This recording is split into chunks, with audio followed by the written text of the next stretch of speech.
Well, hello. Thank you so much for the invitation, especially to Professor Hannah and Goda, who invited me to this very nice conference. And what I'm going to be talking about today is something which I hope is completely new for you. First of all, there is a bunch of people I would like to thank, my students and collaborators, which I may be mentioning during the talk. And to start with, I'm going to start with my first encounter with negative ions. And it was through this book. It was a long time when I was a student, and this is a book that collects a bunch of everyday life problems that can be explained, solved, or hypothesized with physics. And this is actually a PhD thesis. And one of the problems in this book, or the questions in this book, was talking about a phenomenon called the Chinook winds. And the Chinook winds consist in a warm wind that descends from a mountain and hits a city. In this case, is Denver City, but this actually happens in many other places. And it's known, at least by this at this time, that these winds were correlated with an increase in the crime indexes. And the book provided answers by them.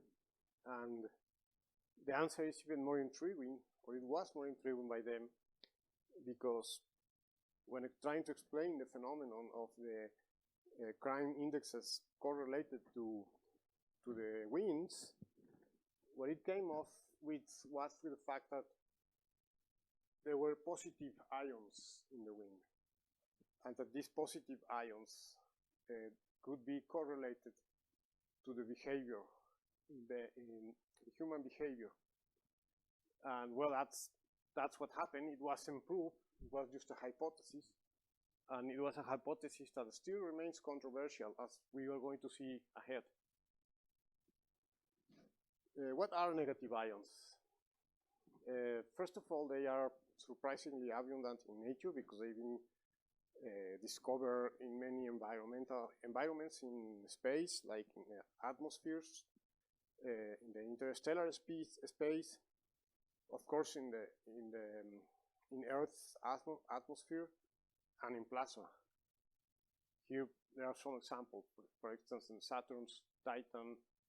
And also, negative ions have always been a surprising finding in nature. And one of the oldest cases was the discovery of H- in the sun, in our sun's atmosphere, or at least the outer layer of the sun. By then, in the beginning of the 20th century, I'm talking about 1930s, there was a line, spectroscopic line, they couldn't assign, and it was hypothesized to be caused by metals. But the abundance was not correct. And Rupert Weil came with this paper in which he demonstrated that this particular line was caused by the presence of H-. And in that time was a breakthrough. Also, negative ions have a role in cosmology. And cosmology uses negative ions to explain how come hydrogen clouds reduce their kinetic energies and then they can form stellar objects. And the mechanism they use is this. The hydrogen in the interstellar space or in the cloud captures an electron, this forming an H- through this process, which is called radiative capture, and then it follows a reaction in which it forms hydrogen. And this reaction happens to be very efficient to reduce the kinetic energy through vibrational and rotational transitions, and therefore, if it reduces the kinetic energy, then there is a chance for the gravitational energy attraction to win over the expansion, and therefore allow the formation of interstellar objects. Also, negative ions have been discovered in many atmospheric environments. Let's call them like that. I like to call them like that. One of them was the presence of negative ions in Halley's comet Coma. I should say that this is surprising because the extra electron in negative ions is very weakly bounded, and in the space you don't expect to see it. I'll tell you later why. But then, after the finding of negative ions in the tail of this comet, models were produced, theoretical models were produced to explain the presence of negative ions, and this is how they explain it, by using this reaction, which is called again radiative capture. Something neutral captures an electron and then produces a photon. Also, the Cassini mission found a bunch of different negative ions with different masses in the atmosphere of Titan. And also they did later in Rhea and Europa. And also they used this particular process, which is again radiative capture. And this is the report for the mission. And this awoke interest from several fields. One of them was quantum chemistry. And in this paper, they discuss the presence of negative ions in the interstellar space. And just for you to know feeling of the field, this is a text from the paper that states that it was long believed that the negative ions could not survive the interstellar space. More following, now this is more a relatively recent paper, 2016, in which they basically demonstrate that the so-called process of radiative capture, the one I mentioned already several times, happens to be not enough to explain the presence of negative ions in these environments. So the question of how they form is still open. We don't know how they form, because this particular process is not enough.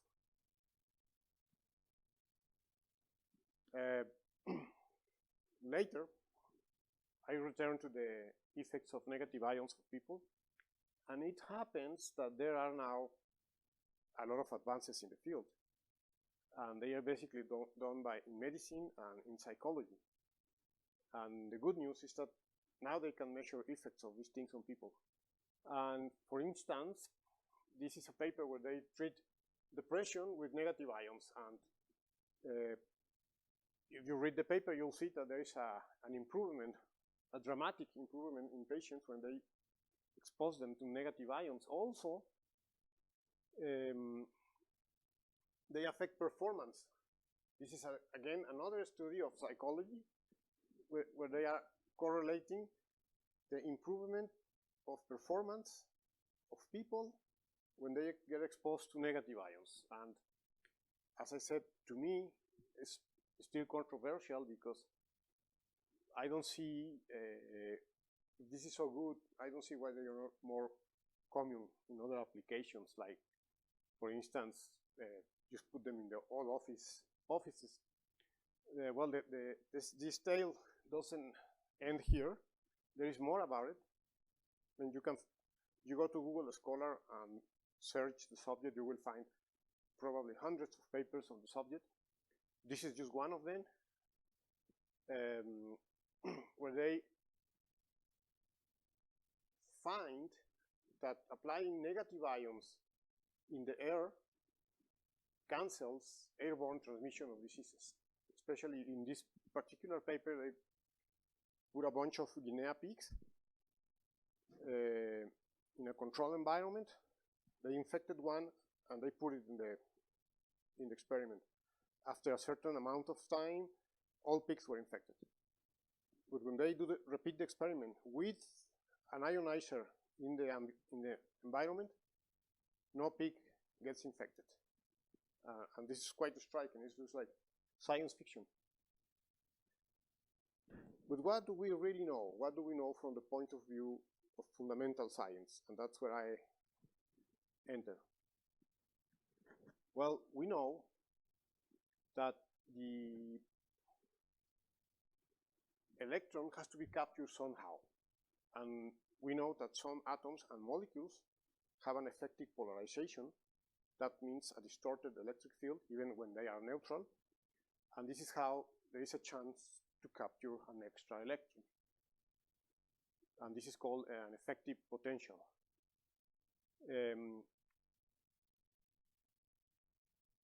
It's not Coulombic, so it's more complicated than Coulombic.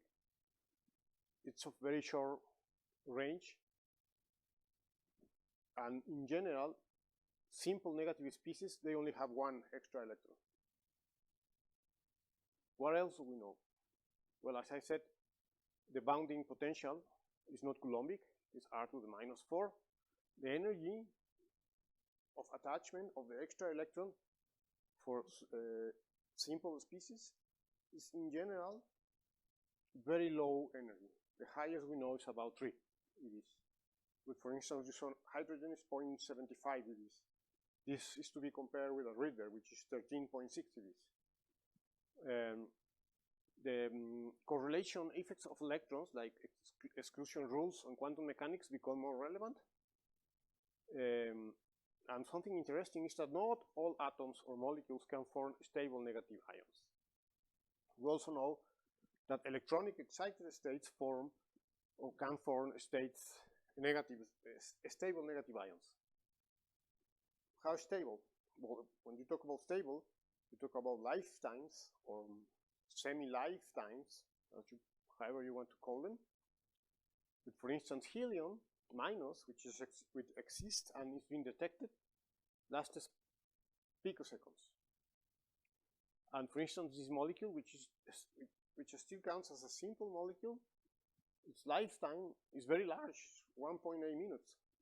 So we have all kinds of scales in terms of time, which is something that you have to consider in the interstellar space. Besides radiation and collisions, you also have time.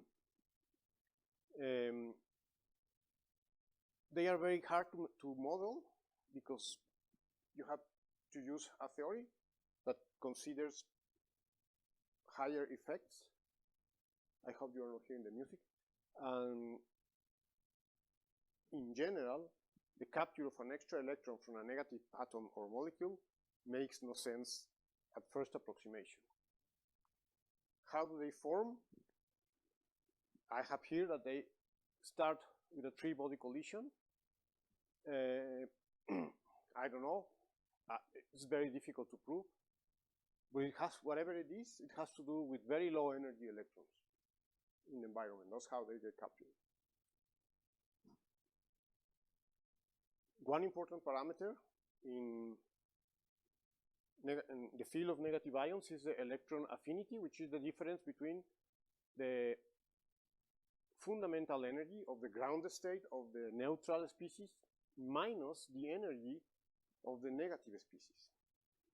So when this thing is positive, it means that the energy of the fundamental energy, or the energy of the ground state of the negative species, is lower than the neutral, than its neutral counterpart.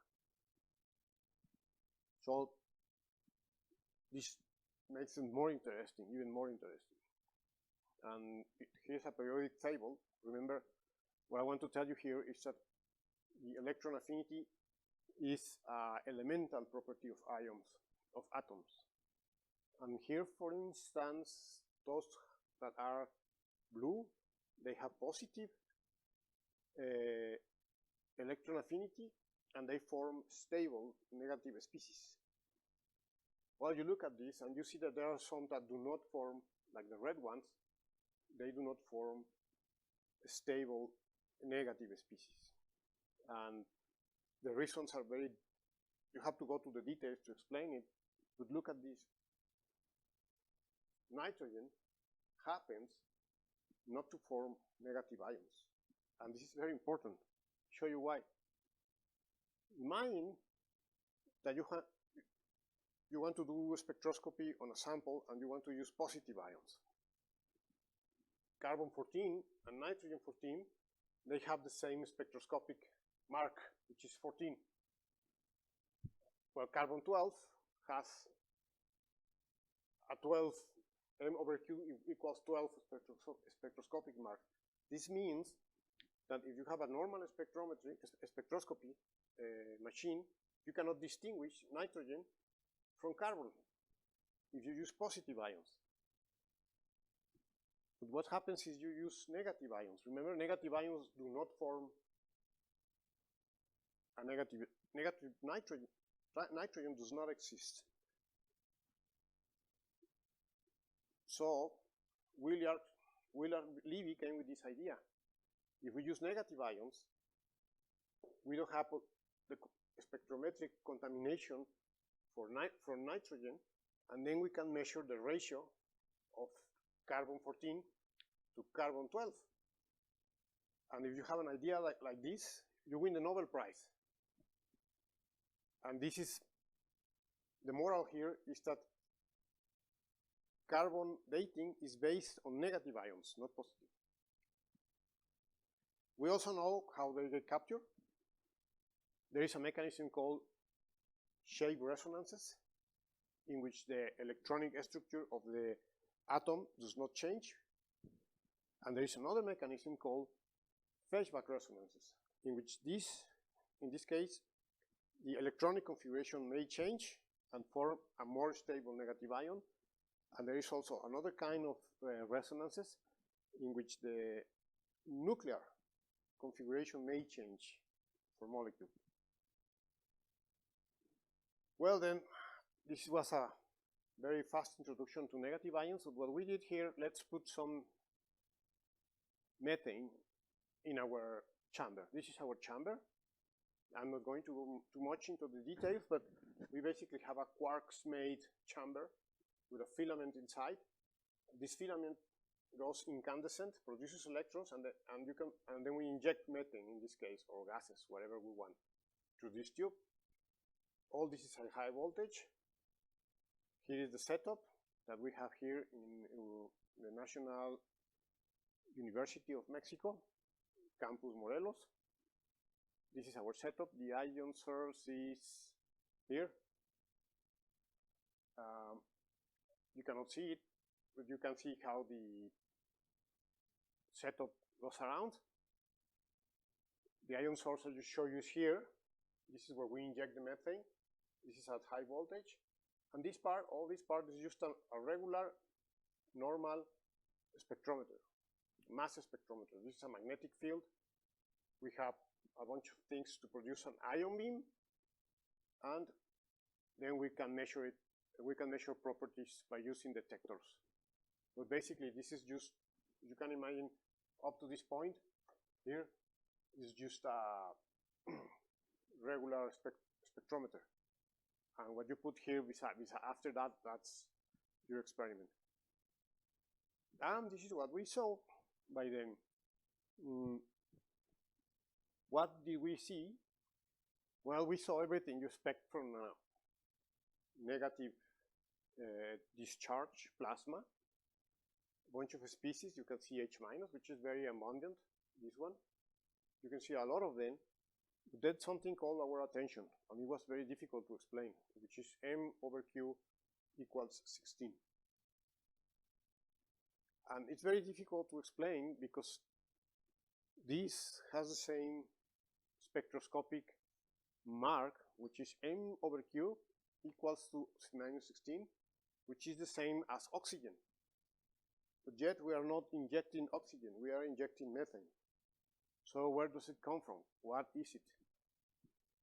The question is, can it be negative methane? It will be very important, because if we find methane, first of all, it is a very powerful greenhouse gas. And from a fundamental point of view, it's very important to know details about this species. But if we happen to find negative ion, a bunch of models will have to be corrected. So let's take it easy. At first approximation, negative methane cannot exist or should not exist. I mean, if you ask people who know, you have two groups of people. One group who knows this part and the other group who knows this part. It should not exist because methane is the isoelectronic analogous to neon. It has 10 electrons. It's a closed shell electron configuration, and neon does not form stable negative ions. And this is the reason for people who know electronic structures. They will tell you at first approximation that negative methane is not expected. But it happens to be oxygen-like too, in the sense that it has the same spectroscopic mark. And oxygen is very well known and is present in all vacuum systems because it's a contaminant from the atmosphere. Therefore, if you see any N over Q equals 16, it should be oxygen. But we are not injecting oxygen. So we came to the hypothesis of negative methane. The hypothesis of negative methane by then is what it was based in that the presence of negative M over Q is correlated to the injection of methane, and that means that it's not necessarily a contaminant. If it was a contaminant, it should reduce with time because the system cleans up itself. Besides, what contaminant? Because the system is ridiculously clean. It's made of quartz. So we saw all these things and we came with the methane hypothesis, and there is another reason why you can support the negative methane hypothesis, because there is one phenomenon which we observe in spectrometry, which is oxygen breaking before the magnet. If this happens, it shows up as having half the mass. And this is a mark for oxygen, and we did not see it in our spectrometer. We only saw M over Q equals 16. So we came, based on this, we came with the hypothesis of negative methane, and then you go to the papers and see and try to find out if anyone has seen it. And the question is, if you don't do it carefully, no, nobody has seen it. But wait a minute, here is one. This is very old, and this is from cold plasma science. What they do to justify the presence of negative ions in their experiments, they said that this forms a temporal negative ion that immediately breaks down into this thing. However, they don't have mass analysis, and everyone in the field cites this paper, which is from 1963, I believe. Yeah. They cannot prove it. Later, a theoretical work came in 1975, where they used a refined theory to prove the presence or the possible existence of ephemeral or very short-lived negative methane, or as we say in the field, negative resonances of methane. But then, we found more interesting evidence. A very surprising one was a paper about anionic clusters generated with a microwave generator. They didn't mention it, but they put it here. It is. It's mass. It's a cluster of order 1. That means negative methane. But they didn't report it. I mean, they didn't come out with the hypothesis. They just got the paper, very nice paper, without mentioning the presence of negative methane, because it's very controversial, as I said. Also, in this other experiment, also the same case, microwave plasma generated with methane. They just reported. They reported that whatever we see mass 16 and mass 26. We know 26, which is very stable now, is the one I showed that has a lifetime of 1.8 minutes. But this one still remains unexplained by them. And they also mentioned that it has to be very stable. So after that, the question is, can theory predict it? Well, if you use a simple Hartree-Fock approximation, the answer is no. This one cannot predict negative ions.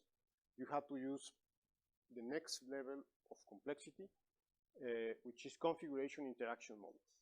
Remember, configuration interaction models is one matrix per configuration, and this has been used to prove the existence or to model negative ions. My friend applied it for ground state methane. It was in 2014 when we were finding the m over q equals 16, and he proved that the negative ion does not exist in its ground state. So it was very sad. Can theory predict it? Then no. So far no. But we still publish it. And we published our findings. We published the fact that the radio was very large, horribly large, to be methane. And we also found that there is only one state producing negative methane. This is experimental. And this was 2014. Well, this is, I am not going to talk about this, but this is how we can measure the ratio, the effective interaction ratio. But then time passed, and my friend Alejandro, who was in France, talked to another atomic physicist, and he told my friend, look, negative methane alone is isoelectronic to neon. With negative methane, which an extra electron has 11 electrons, and that would be isoelectronic to sodium. And sodium does exactly what Guillermo is looking at. Look at this. This is the limit of the neutral. Then it goes from 5 EVs to 30 EVs, 32 EVs, and these excited states are ridiculously stable. They have very long lifetimes. The question is, isn't this happening with negative methane? So they put it in the model. They use the quantum chemistry methods, and they found that yes, it does the same as sodium, but it changes its configuration. And this is the discovery. What we discover is that negative methane can capture an extra, neutral methane can capture an extra electron, starting with its configuration, regular configuration, and you can do it as a function of time. This is picoseconds. It suffers a change of electronic configuration, stays for a very short time, and then it becomes stable in a linear state. So we have proof here by using quantum chemistry techniques, that negative methane is very stable. It forms, but it forms differently to what one would expect. It forms a linear molecule. Just call, these things are known in chemistry. This is an exciplex. An extra test done by calculating the infrared spectrum also prove that negative methane is possible. This is the line that corresponds to negative methane. And finally, we published it. And everything we found in experiment is consistent with the theory. It's very large, and there is only one state. And here's the history. Here's the abstract. The abstract is it captures an electron, and it evolves as a function of time to a linear configuration.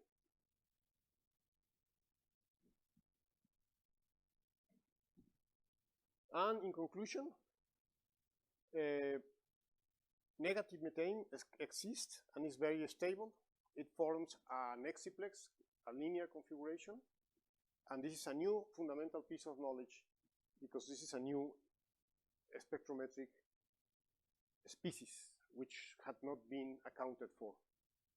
And in general, negative methane still are an opportunity for advancing fundamental knowledge in spectrometry. There are many questions. And, well, in this time, we know that M over Q equals 16, which is the spectrometric mark for oxygen 2. It's not oxygen when you have methane. Thank you so much for your attention, and thank you so much for the invitation.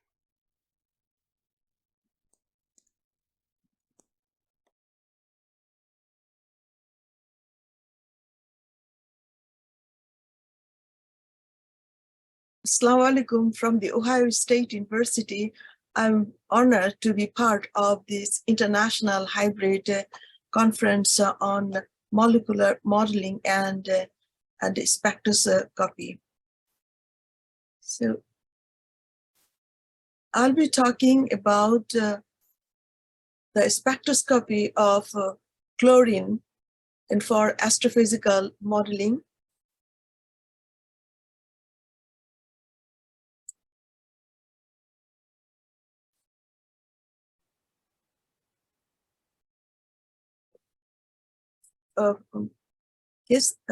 Then spectroscopy is the best way to obtain the maximum information of elements or molecules and to understand them and for proper application of these elements. The most powerful telescope at this time in space is the James Webb Space Telescope, JWST, as shown here. It has an extremely sensitive surface and a gold-plated surface which can catch photons in the infrared region of 0.6 to 28.5 microns, which are very weak, traveling in space. One purpose of this telescope is to get the spectroscopy of elements so that we can find out the information about the cosmic time and also to get any information in the life form that can exist in the universe outside the Earth. It has already been giving us a lot of information. And this slide shows one of the earliest spectrum that we obtained from JWST. There is the top panel shows the galaxies which are very, very old, close to the creation of the universe. And there's the constellation, it's called SMACS constellation, and behind it, there is a galaxy which is 13.1 billion years old, and our universe is 13.8 billion years old. When that the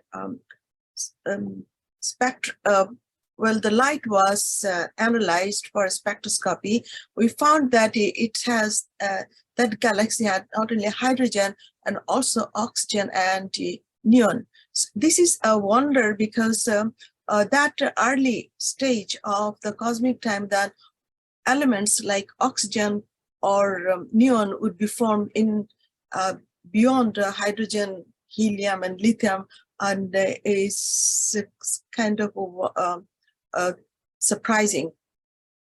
These two are like elements of even atomic number. We have been studying elements, particularly the even atomic number. And for example, in this slide, it shows the abundances of elements with the atomic number 1 to 50, and then the rest one is the heavier elements. And we can see that, you know, the zigzag means that the abundances are high for the even atomic number elements and lower for the odd atomic numbers. So the reason is probably that like protons, when the two protons fuse together in the core of the star to form an alpha particle or helium nucleus, then probability of this alpha particle to fuse with another alpha particle to make another element of even atomic number is higher than the alpha particle joining or fusing another proton to make an odd number atomic number element. Chlorine is odd atomic number element. It is 17, as you see here, is 17. It is less abundant, like in the lower curves, less abundant and less observed, and that's why it has been studied the least. However, chlorine has been familiar to us very much. Chlorine is, for example, is used to disinfect the water we drink.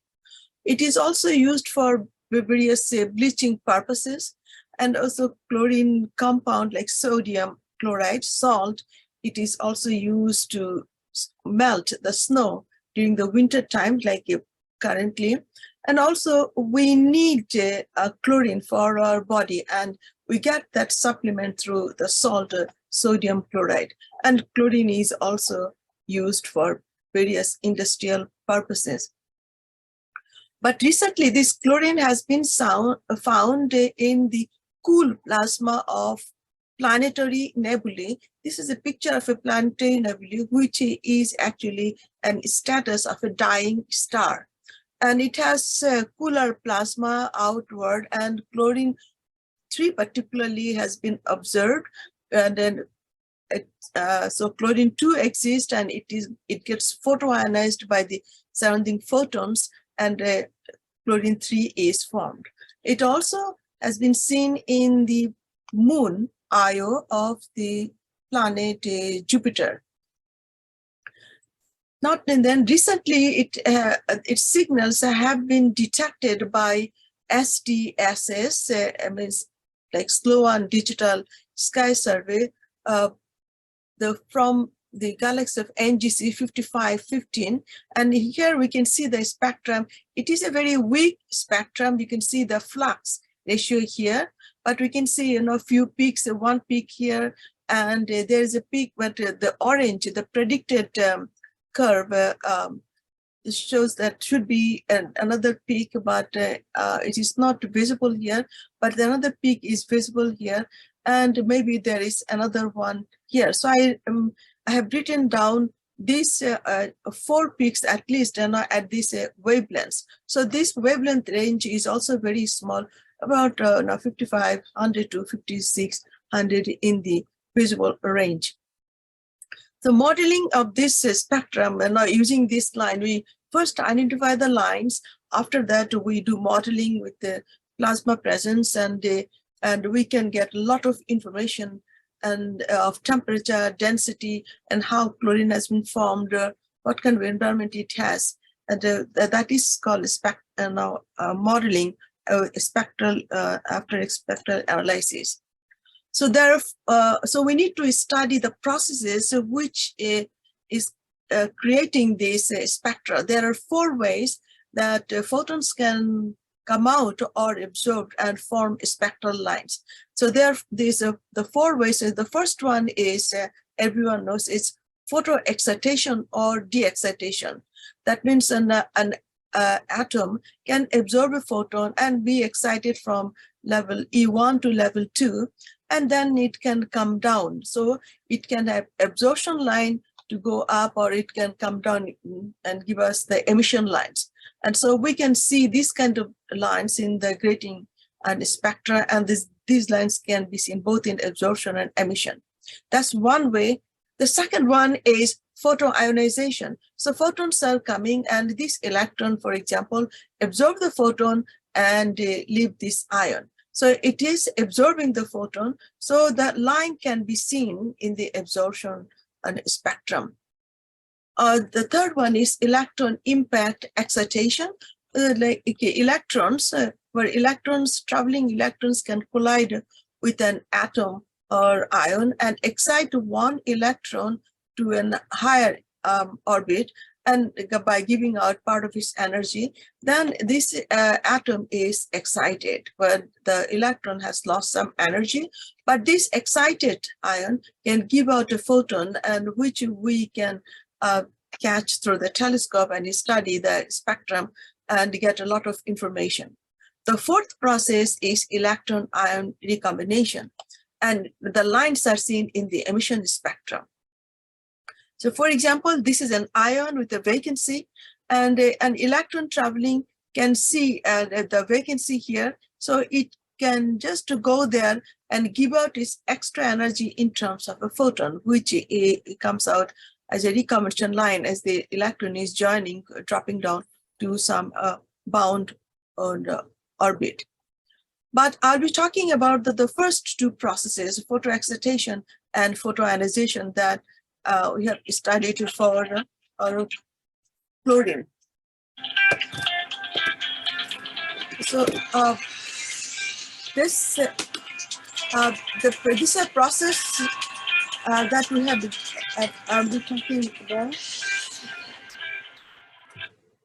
Third, so the atomic parameters that we calculated for this process is the oscillatory strength, or F, for excitation, and for de-excitation, we calculate the radiative decay rate, or the A values.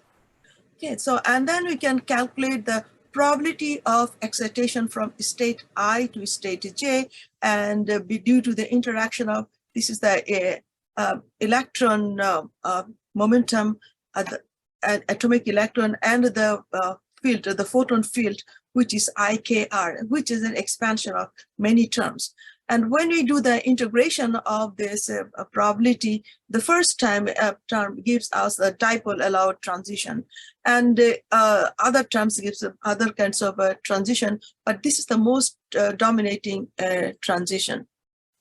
So this is the matrix element for dipole allowed transition, where D is the dipole operator and the wave function of two different bound state wave function, and we can just calculate this matrix element to get the line strength, and they take the mod square. And once you get the line strength, we can calculate, like oscillatory strength from the line strength, and or radiative decay rate, or the cross section. So so I will show the results from chlorine spectrum. This is for the chlorine 2 spectrum that I have plotted with over 16,000 transitions. This is the full spectrum from X-ray to the going in a far infrared region, and we can see that most of the lines are in this region, in the infrared region. So to see its presence in the X-ray, or the low energy, shorter wavelengths, lower X-ray to optical, like here up to 8,000 angstrom. When you plotted the lines, so you see that it has a weak presence in the optical region, but a strong presence in the infrared region. Then I have studied also the spectrum of chlorine 3, and this is the whole spectrum of chlorine 3. It has over 83,000 transitions. Again, we can see that it is more dense here, that there are a lot more lines in the infrared region than in the far in the far infrared region. And so what I did, as we seen in that particular spectrum of SDSs, so I just plotted that very short wavelength range of 5,500 to 5,600 spectrum from here, and I can see this is the spectrum I get, and we can see that it is a pretty weak spectrum as expected. And this red, the red lines are the positions that I have collected from that spectrum, and we can see that there are some signals, but there's a shift. This plot is without the plasma effect, and we can see that the observed spectra is in the shorter wavelength range. That means the wavelength is shorter, all are shifted, it looks like. And so it could be that, the red shifted and the object is going away. So this is the way we can identify and observe the spectrum and analyze. We really have to do the modeling and to find out the speed of the object. And then we can do the modeling to get the temperature and density of the plasma where the lines have formed. And this, okay, the second process that we have studied is photoionization. As I mentioned, the photon is absorbed by the electron and get ejected out, which is photoionization. So this is the simple, direct photoionization. But in nature, it is not so simple, because in between, like photon absorption and going out, an intermediate state can form, which has two electrons excited. Usually one is bound, the other one is in the continuum. These two form, and then it breaks down. But this happens all the time. So there's an intermediate state, and this state is called the autoionizing state. It also actually it is a Rydberg state, but because it breaks down, it's called autoionizing state. And presence of this autoionizing state, it creates a resonant line or a line in the cross section or spectrum. But this is very important to consider these intermediate states mathematically, so that resonances can be produced theoretically.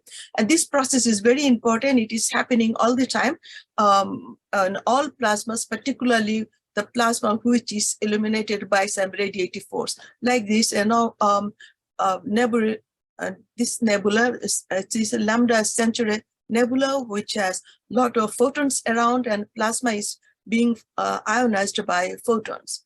Or also we can have the plasma ionized, photoionized by photons around a star, like our own sun. So this corona also has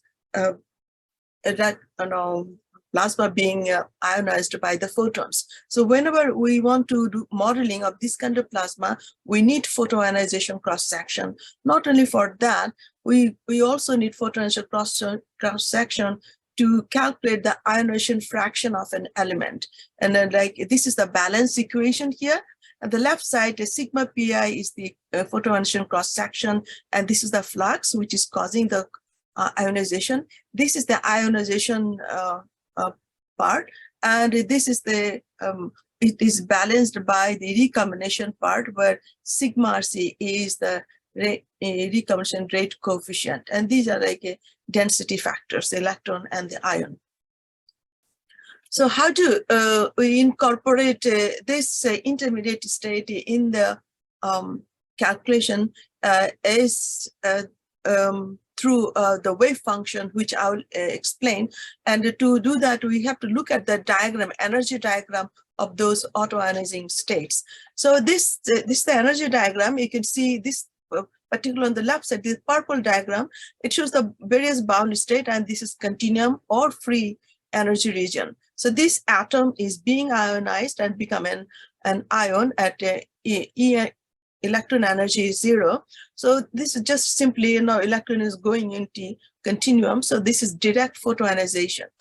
However, this we can have this ion itself to be excited at various excited states. Below each excited states, the quantum states exist, the quantum energy, which are Rydberg states. And these states form when there's an electron combining with this ion, form a quasi-bound state at these energies, and these energies are given by this formula. Okay. So whenever an electron combining with this ion form this kind of state, a short-lived state in the continuum, and we call that autoionizing state, it breaks down and introduces a resonance or line in the spectrum. So these kind of lines appear when we have this kind of states forming. Otherwise, if we don't form that state, there is no line, it will be just a smooth curve like that.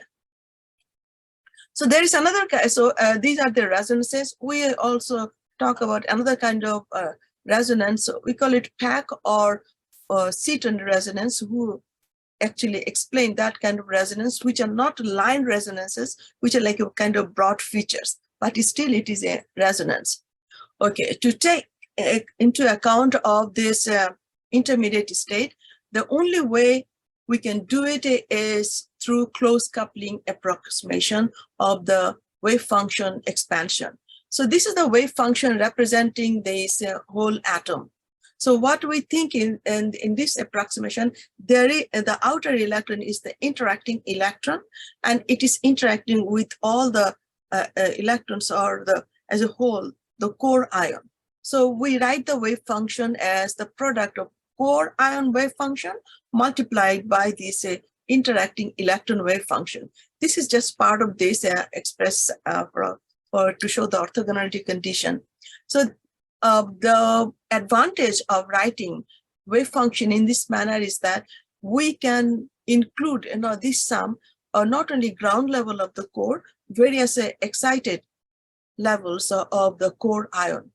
So in that way, we have excited core when we take the transition matrix element and we have the interact with the bound state and continuum states, we can create the resonances naturally.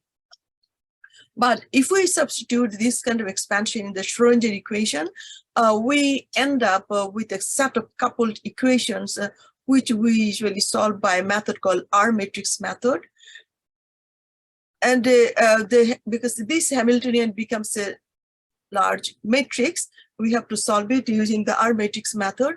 And when you solve it, if the eigenvalues, which are the energies, if an eigenvalue is coming out negative, it is a bound state. And if it is coming out positive, then the corresponding solution is the continuum or free state. Once we have these wave functions, we can calculate the transition matrix elements for various quantities. This one slide shows an example of the wave function that we have in close coupling approximation. So this is the wave function expansion for chlorine 2. And it has core ion excitation up to 45 levels, from 1 to 45 levels. So all these levels are included in the wave function expansion. So it is a very large wave function, and it also creates a very large Hamilton matrix. So the computations are large, and so we use package of codes, which are called R matrix codes.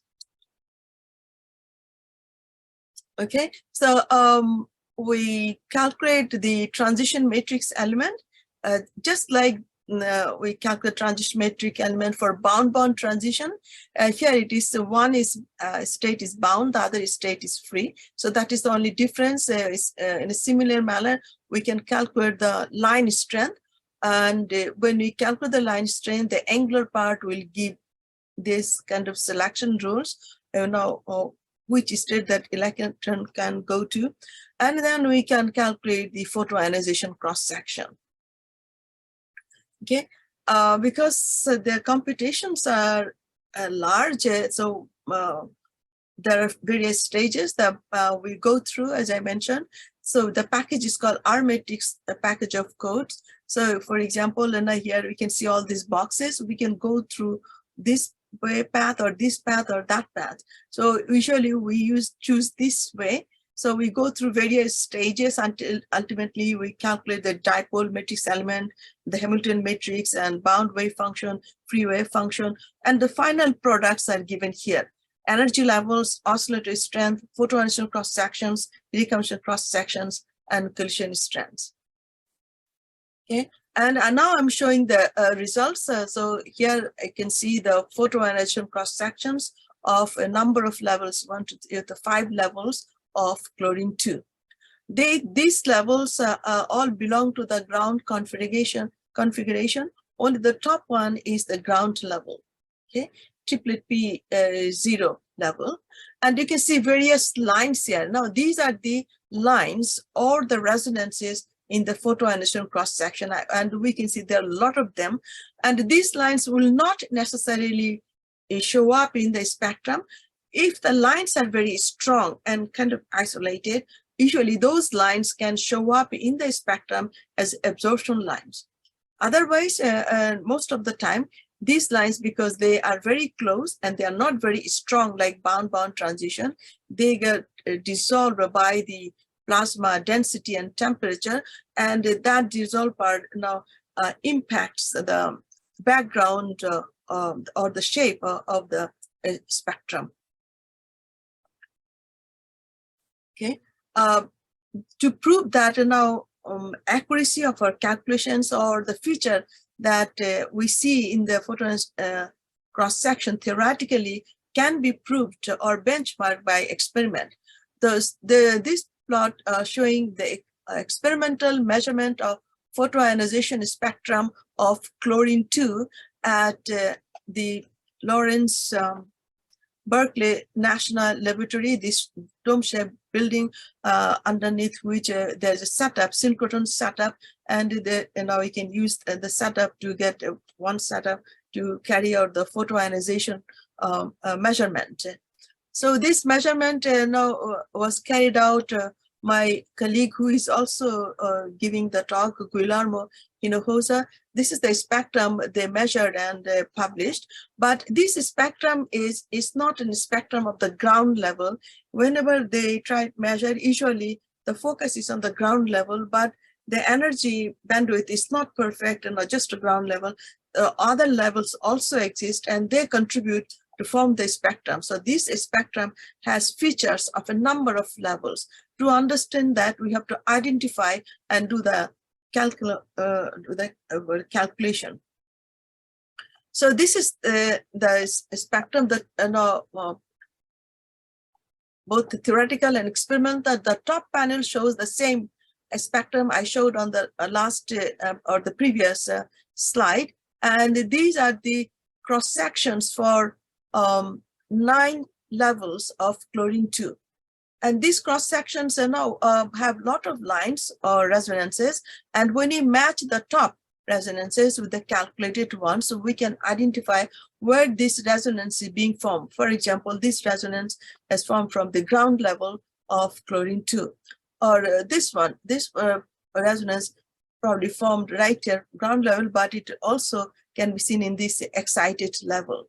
So we can just identify the positions of all these resonances in these calculated cross sections and tell which levels existed in the experimental beam and also which produce these lines. But the intensity of the observed spectrum not necessarily match the calculated ones because there are many other factors are involved. The calculated ones are we just calculate at a fine energy mesh and we plot whatever we see. But in the experiment, what they have various kind of abundances. Some levels have more abundance than the others, and so depending on that factor, now we can have the intensity of the lines. And not only that, there is also bandwidth. Like in the detector, they have a bandwidth to detect, so it cannot detect all the resonances, not fine resonance, and it has because of the bandwidth, it can average out all the resonances to a particular form. So to match this observed spectrum, what we can do, we can convolve these resonances and see how much we can simulate the observed spectrum. So this is where we have this convolved, those theoretical cross-section, so that we can see the similarities, more similarities with this observed spectrum of photoionization of chlorine-2. And if you can see that, we can tell the positions of various resonances and from the cross sections of various levels, and that's how we identify. We can even identify the spectroscopic identification once we know where this excitation threshold of the ion core exist, and then we can go through the analysis and find out the exact identification of the resonances. Okay. Now, this one is again experimental photoemission cross sections of chlorine 3, not chlorine 2. It was this measurement has also been carried out by Professor Guillermo Hinojosa and his team, and these are the theoretical calculations from the R matrix method, and that I carried out to do the spectral analysis of this spectrum. And here we have about 8 levels, and this is the ground level cross section, and we can see that this dominant part certainly comes from this ground level, and we can see other resonances. And so what we did, we tried to identify the presence of all these resonances, and we tried to search, where do they exist and which level they exist.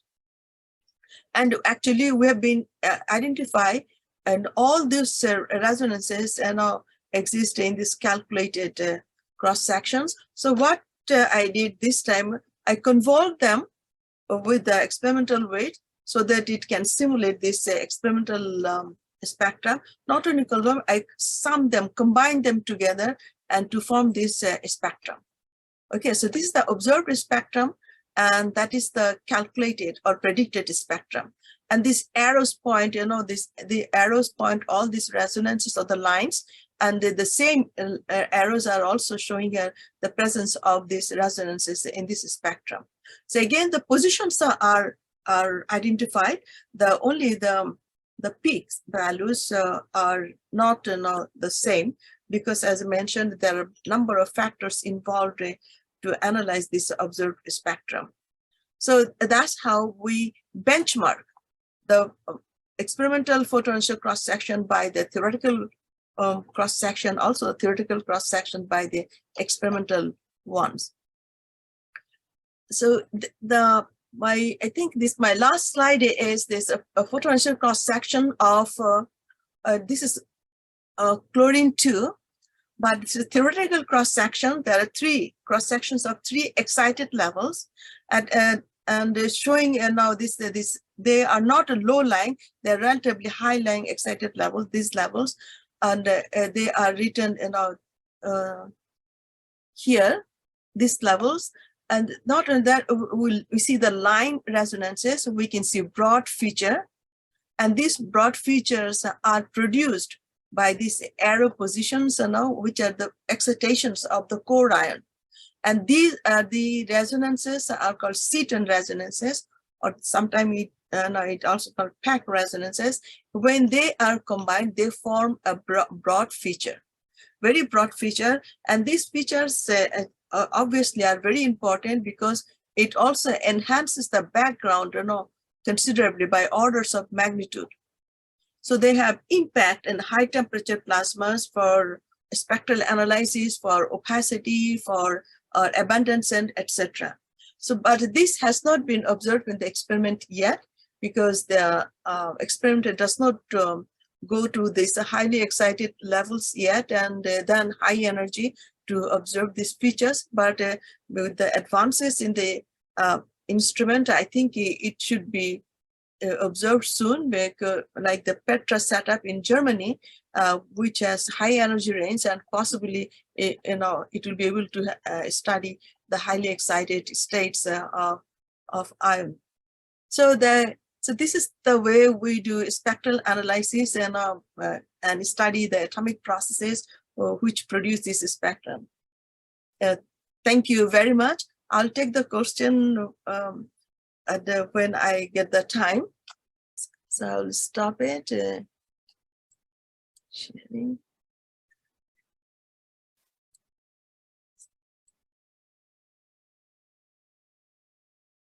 Hi, I'm Haris Konari from Department of Physics, Aligarh Muslim University, Aligarh, India. Today I'll be presenting my talk on critical evolution and compilation of atomic data. I'm very much thankful to the organizing committee of the conference including Professor Ananil Hayas for inviting me to deliver this talk. Here is the short outline of my talk, starting with introduction about atomic data and their needs. Then I will be explaining the methodology of spectroscopic analysis and its evaluation to some extent. And here I have taken two examples for the demonstration, the spectra of carbon atoms and the spectrum of triply ionized gold. Finally, about the ongoing works on different spectra. So here is the introduction. The accurate atomic data on spectral lines wavelength and their energy levels involved, and transition parameters such as transition probabilities, oscillator strength, and upper lifetimes of atoms or ions are always important to upgrade and update the atomic spectra database SD-NIST. The SD is widely used by astrophysicists, researchers from technological and industrial sides, and the theorists too. Astrophysicists needs accurate atomic data from the laboratory. Reliable atomic data are also required for many applied researches in which any form of plasma is a part of. Fundamental interest is to test the different theoretical models. Here I am showing the atomic level data from SD-NIST. These are interactive figures which can be accessed using the link provided here. Different color schemes are used here to represent the amount of levels data available for each of these elements. The triangle on the right side is made up of several tiny square boxes. From top to bottom, the elements are plotted with increasing of their Z, and on horizontal direction their spectra are given. Indeed, more data are available for low Z elements. As Z increases, only limited data are found for the elements with higher charge states. In fact, only groundmost level is known for most of them. See the area field in the dense green color. So here is the similar plot for atomic lines data from SD-NIST. Again, more data are available for low Z species. And for high Z elements with increasing charge states, no lines data are available. Exception applies to the spectra of molybdenum, xenon, cesium and barium and tungsten. In fact, molybdenum and tungsten composites are used for fusion reactor diverters. Note that most of the NIST data are critically evaluated by a dedicated person from the NIST. So the question is, why does NIST carry out the critical evaluation before publishing the data in SD-NIST? This is because of the problem with most laboratory data, irrespective of their types. The atomic data present in dissimilar formats. The data are widely scattered in the literature. On right, you see the number of published experimental papers on neutral carbon from 1900 to 2015. There are more than 180 papers. Then the question is how to combine these work, and what if they contain several values for a given quantity that disagrees greatly. So the purpose of critical evaluation is to combine all relevant data and evaluate them. Also filter out the accurate wavelengths to produce the optimized energy levels, establish a theoretical basis for the observation, and provide the transition probabilities for the transition wavelength involved. Here I am giving a brief methodology of spectroscopic analysis and evaluation of atomic data. It can be applied to any spectrum. At first, the motivation is to obtain high resolution spectra of the element of interest to various experimental conditions, then calibrate the obtained spectrogram and estimate its wavelength and certainty. In next slides, I'll be explaining two types of spectrometry, one with conventional grating and other with modern Fourier transform spectrometer. A spectrum contains presence of lines from different charge states. They needs to be separated out. And if spectra are recorded on different plates, each of them must be calibrated separately and then combined to build a broad line list. Next part is to identify the spectral lines, means finding of their lower and upper levels. This leads to obtain the energy values of the levels involved too. In this process, we often take the theoretical prediction, for example, HFR calculation from Kavan code into consideration. If observation and theory are consistent each other, then the substantiation of lines identification and energy levels are complete. When multiple lines are available for levels involved, their optimized energy values are obtained using a least square adjustment. Once optimized energy levels are available with their uncertainties, they are used to compute the accurate wavelength called Ritz wavelength for all transition involved or possible between these energy levels. If applicable, we do intensity modeling for the observed line intensity using Maxwell-Boltzmann equation, valid for an optically thin plasma under LTE state. Also, if sufficient data on a given spectral series is available, then they are used to the spectroscopic determination of ionization energy of that species. Here is the view of a classical high-resolution vacuum spectrograph of 3 meters size.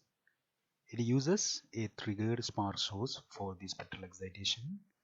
High vacuum inside the spectrograph is required since it operates in the wavelength region below 2000 angstrom. The spectrograph has high groove density, normal incidence grating, capable to produce a dispersion of 1.4 angstrom per millimeter. The spectrum is recorded on Kodak short wave radiation plates and they require calibration. Here I am showing a sample spectrum. It is for the element Sn obtained with the spectrograph shown above. 4 different tracks of spectrum are recorded here. This was done to separate out the ionization stages of different lines. For example, 2 strong lines of Sn3, Sn5 are shown here.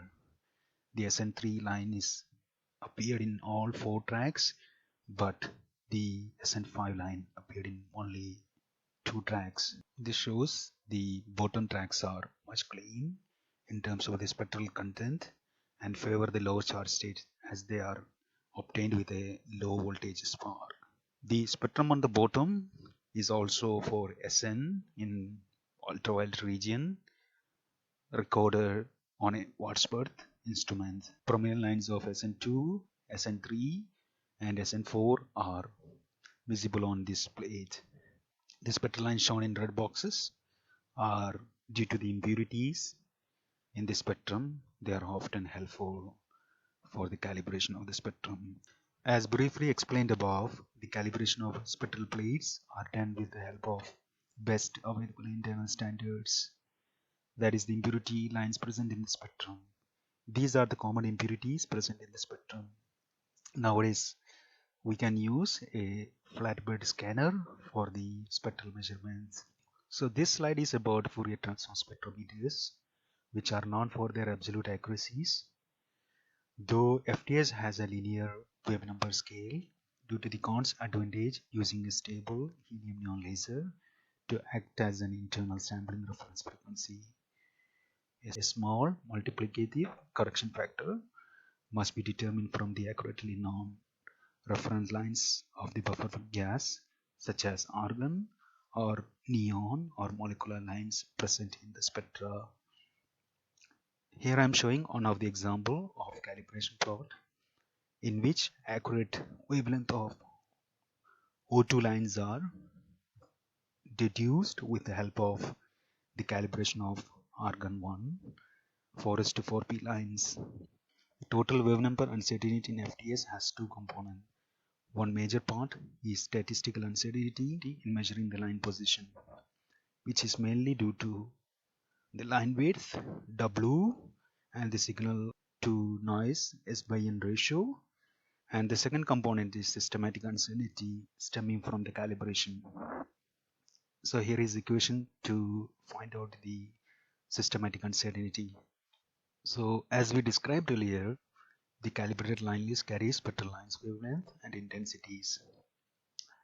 Apart from energy interval matching, the important parameter for correct line identification is the line intensities and their agreement with the transition probabilities or GA values. See an example for the line identification here for SN2 5s to 5p square quarter p to 5s 5p 5d quarter p 3 half level transitions. Since all three levels of quarter p levels are known, the upper energy level must be observed with three lines and their intensity must be also according to the GA values from the theoretical calculation. So here we see an agreement except for this line, which is a blended line. So after the correct line classification, all levels which are connected by two or more observed transition need optimization. A least square optimization code called LOPT is widely used for this purpose. Now we are going to few of the examples. So here I'm using carbon spectrum and gold spectrum for the demonstration. So the question is why the spectrum of carbon is important. We know that carbon is ubiquitous in the universe and it is present in stars, in interstellar medium, and it is one of the major covalents for the interstellar medium. It is also one of the mostly common found impurity in the laboratory plasma. Also, large-scale atomic data on carbon are required for fusion plasma diagnostics. So here is the timeline of C2 spectroscopy. You can see that the early investigation started in 1920s and the major investigation is in 1953 by Glad and Esberg in 1958.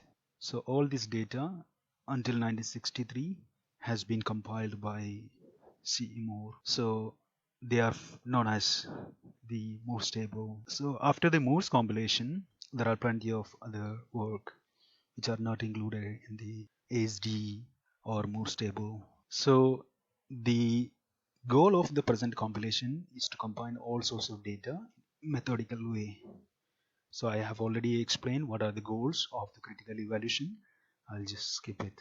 So here is the spectral lines data of C2 in ASD NIST in its version 5.9. The primary data source for this data is Morse table. However, no data in this table has explicit information on uncertainty of observed or its wavelength. The levels data for C2 are also from the Morse table. Again, no uncertainties for energy levels. Therefore, the spectrum needs a critical evaluation. So the question is, how do we start the evaluation of observed wavelength?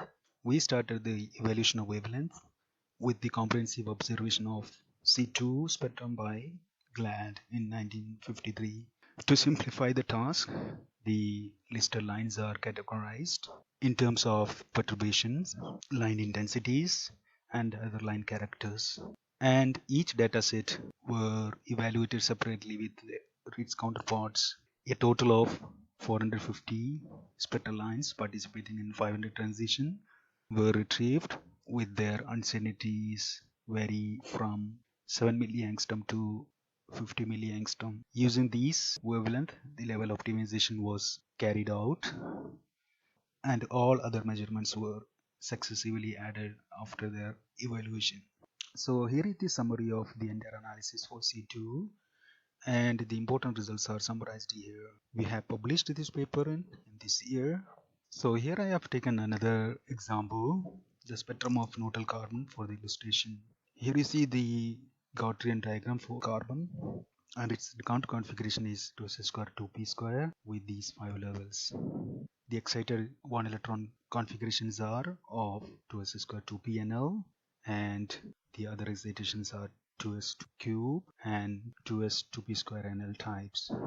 So here is the view of amount of published atomic data available in experimental category from 1900 to 2015. Again, one has to critically evaluate all of them so that a standard spectral data set could be procured and use those for various applications. In case of neutral carbon, its numerous spectra are available from FT instruments. One of the previous reported works of Wallace et al.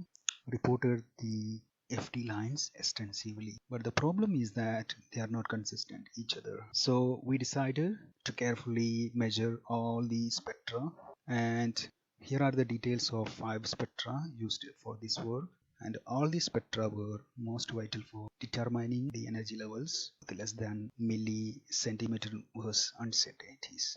We have also added the accurately measured transition frequencies of forbidden lines within the levels of ground to S square to P square configuration. All these are added into the careful level optimization process so that stable levels are obtained.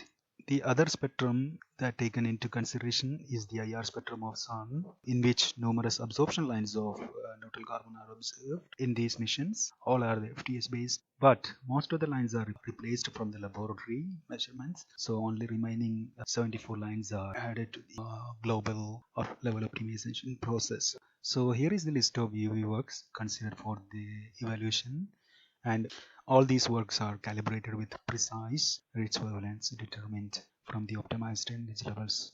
So in this work, we have also added additional lines emanating from the Rydberg levels. These lines are easily produced in a carbon-rich star. Apart from the bond-bond spectra, the bond-free auto-ionizing spectral data were also inserted into the level optimization. So here is the view of our obtained results on energy levels data with their uncertainties. A total of 435 levels are established using 1250 observed lines, and 500 lines are FTS based. So the advantage of the optimization is that we achieve a relative uncertainty for the new recommended energy levels that vary between 10 to the power minus 9 to 5 into 10 to the power minus 4.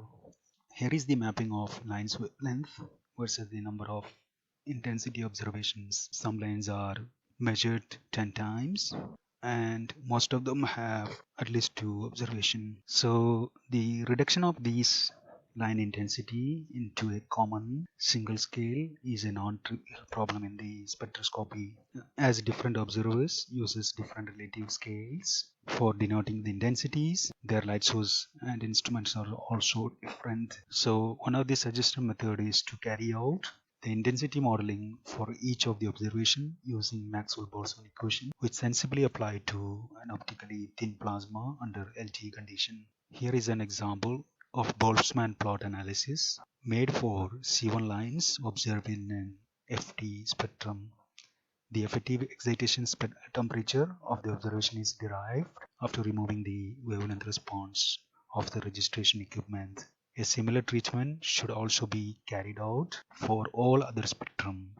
If line intensities are available from multiple observations, then their consistencies are checked and averaging was made. So to determine the ionization energy of neutral carbon, we use rates content effect expansion method, which employed for the experimentally known 2p NP triple D3C. Our new value is 9 times more precise than the previous value. So here I summarized the major results of C1 spectrum. We have already published these results. So the question is that what data is still needed for neutral carbon? We need isotopic data on wavelength and shift. Now let us go to the last sample spectrum of AU4. We know that the elements beyond Z greater than 30 are synthesized via a neutron capture process such as S process or R process. So the neutron star merger events are a potential avenue for these R process events. So with the emergence of multi-messenger astronomy, surveillance on neutron star merger are now possible. One of the recent event detected in August 2017 detected both gravitational wave and the electromagnetic spectrum. So the heavy elements such as silver, gold might be created in these sites. So in order to interpret the electromagnetic spectrum large scale calibrated atomic data are required for all high Z elements. So the calibrated atomic data for low numbers of gold are already available, but not for the AU4. So the AU4 spectrum was recorded on a 10.7 meter normal incidence vacuum spectrograph at NIST with the help of a sliding power source. The spectrum covers in this wavelength region with a dispersion of 0.8 angstrom per millimeter. Here is the view of a spectrum in 1000 to 1500 angstrom region, and after calibration we achieve a wavelength uncertainty of 0.005 angstrom. So here is the energy level diagram of AU4. Its ground configuration is 48 and the excited configuration is D76S and D76P. These two transition arrays are allowed, but the transition among these levels as well as this interconfiguration transitions are forbidden. So we established the energy levels of all the levels involved for these configuration. Since the energy levels of the D8 configuration and D76s are known, we can accurately predict forbidden transition between them. So here is the transition probabilities event type that computed for the AU4 spectrum using HFR and HFR plus polarization approach method. So here I have compared these two results after converting the corresponding AU values into the lines time. So the comparisons are made according to the absolute value of the S. So here are the accuracy of these transition depending upon their S values. Since we have calculated the transition probabilities for forbidden lines of AU4 using three set of theoretical models, HFR, HFR plus C-pole, and a fully relativistic multi-configuration Dirac approach. The results are compared to estimate the accuracy of transition probabilities computed by these codes. So here is the summary of the comparison as of the previous one. And finally, about the ongoing work. So here I have listed all spectra that are under our consideration. And thanks for your attention.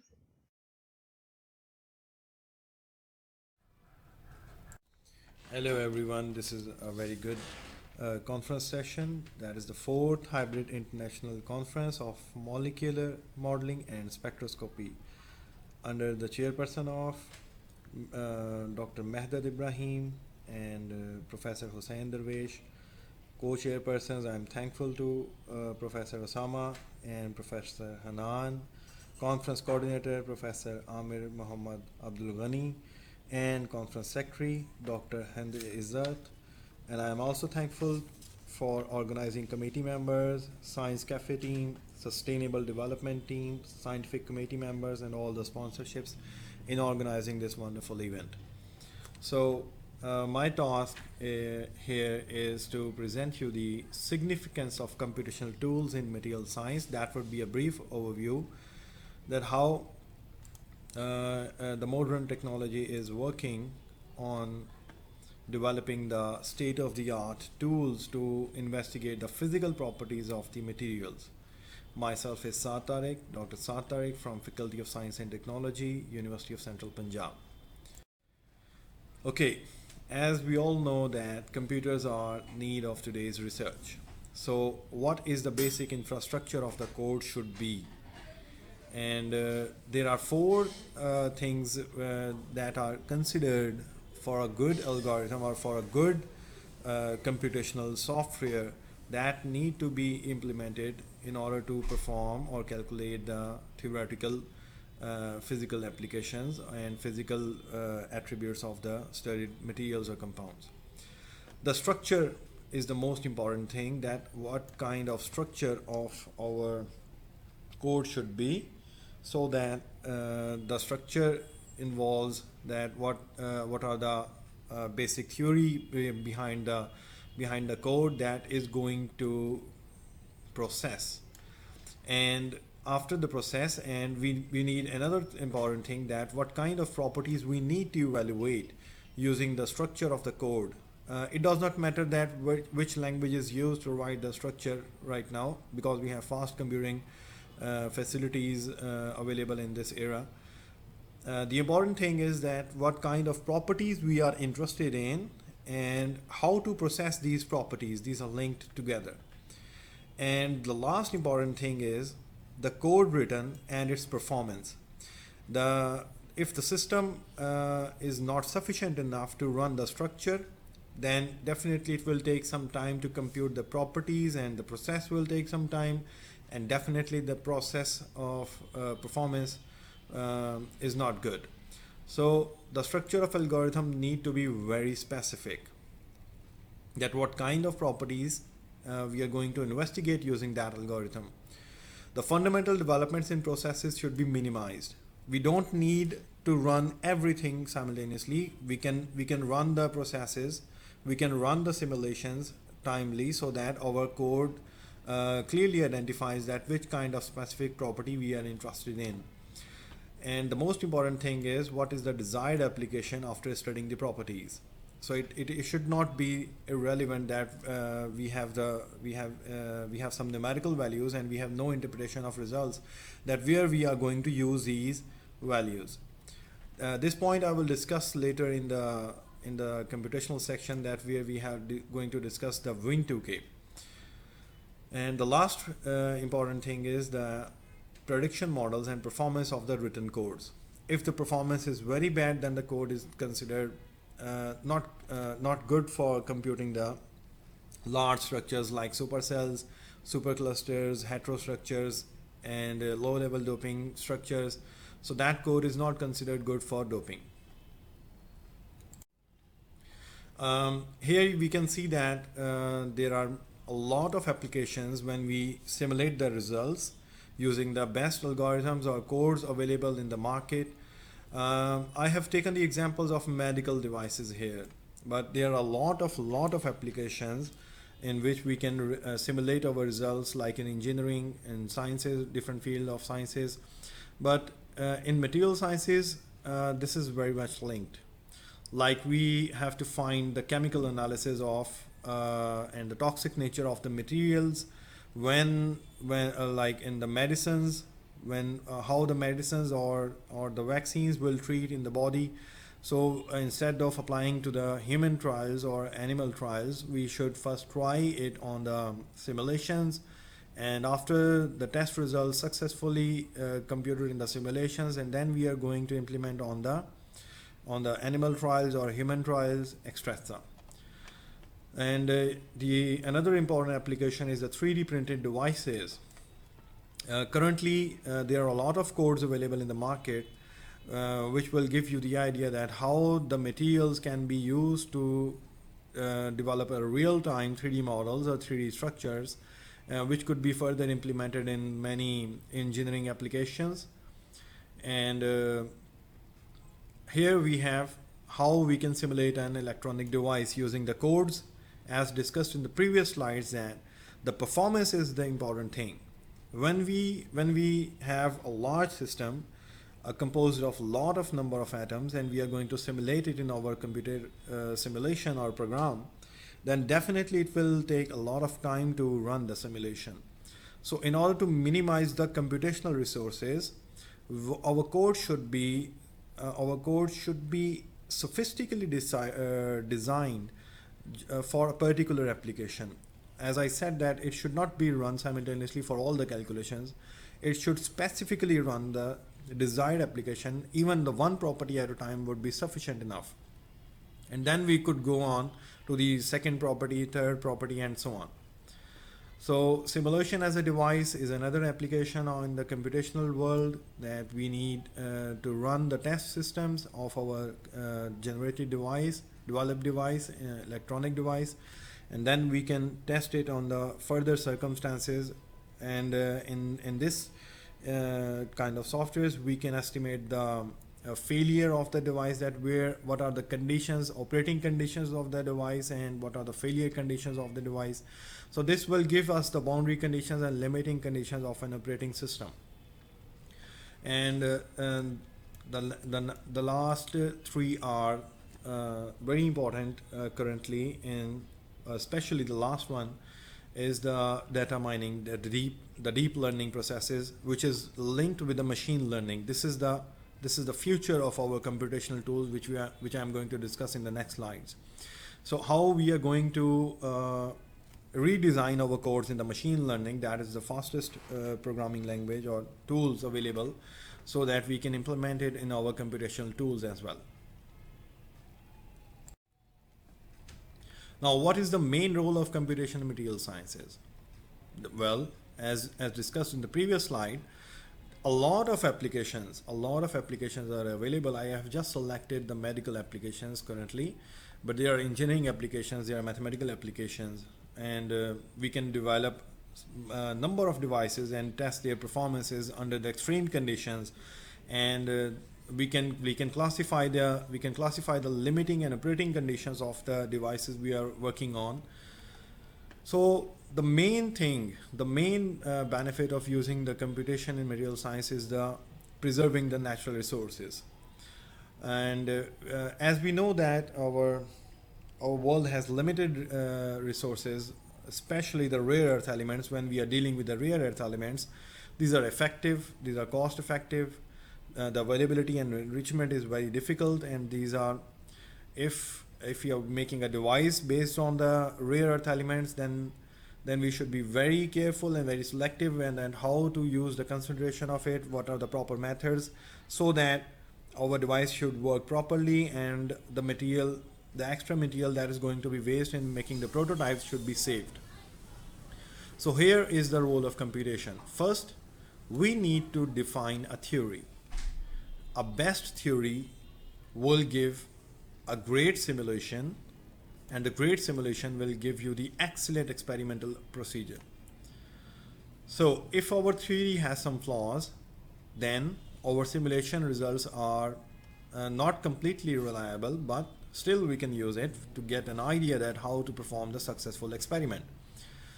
So the computation is very important before performing the expensive experiments. So we actually get the idea that how we are going to use our very precious resources available on our labs, so that our experiments may not fall to crap.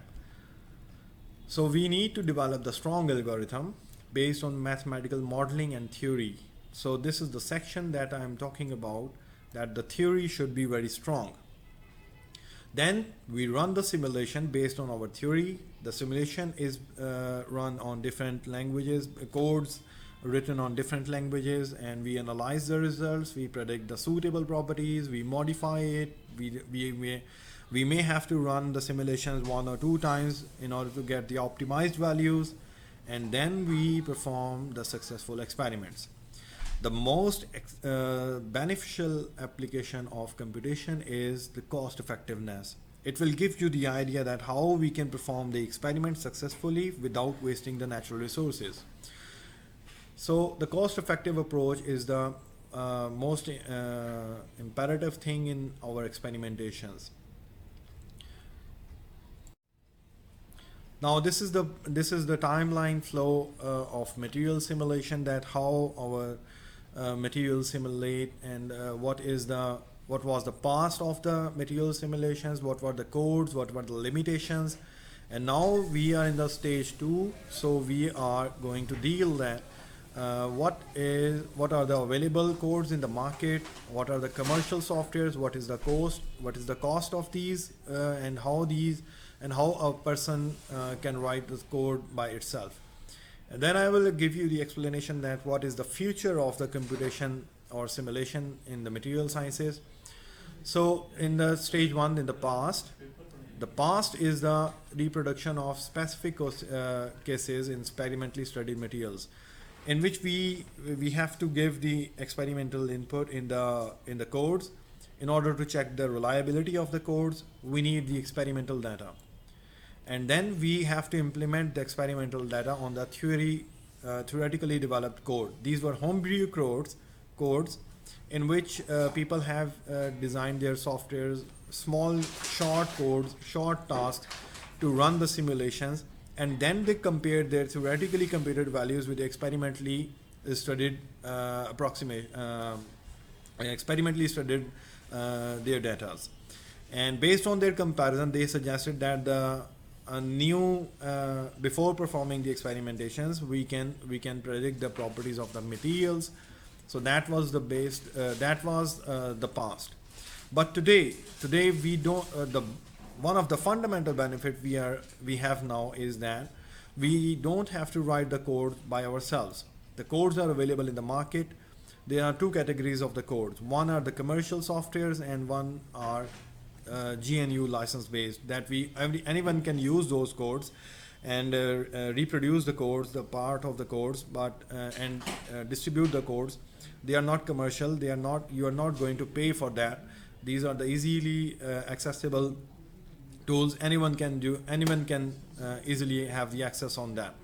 So based on that, we can for example, if I have a commercial software, definitely it has some good features in it, and again, we are most concerned about the properties.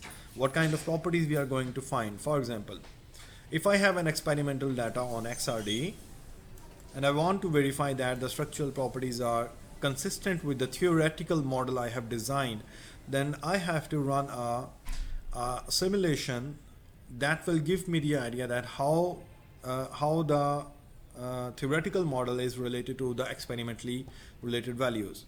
So now we have the codes available in the market, which we are going to which we will see in the end slides, and how we are going to compare the structural properties with experimentally available results. The stage 3, the future. The future is very bright for the material simulations, especially after the development of AI systems and deep learning processes. The artificial intelligence has boosted the probabilities that how we can manipulate the experiments in order to achieve the desired applications. The materials with very, very specific properties are predicted with very high accuracy. That is the beauty of using large cluster computers, large network systems, or cloud computing systems, or high processing computers. Data mining services are available now, but not commercially, but some sources are available to run the large number of simulations, and real-time applications and designs of the materials can be studied using the machine learning data and artificial intelligence codes. So that the future is very bright. So this is the illustration that how the past, present, and future are interlinked with each other. So the theory I was talking about was that how we are going to build a theory. The successful theory is that relates the previously available experimental data excellently, and based on that code we are going to predict the physical properties of the newly developed materials.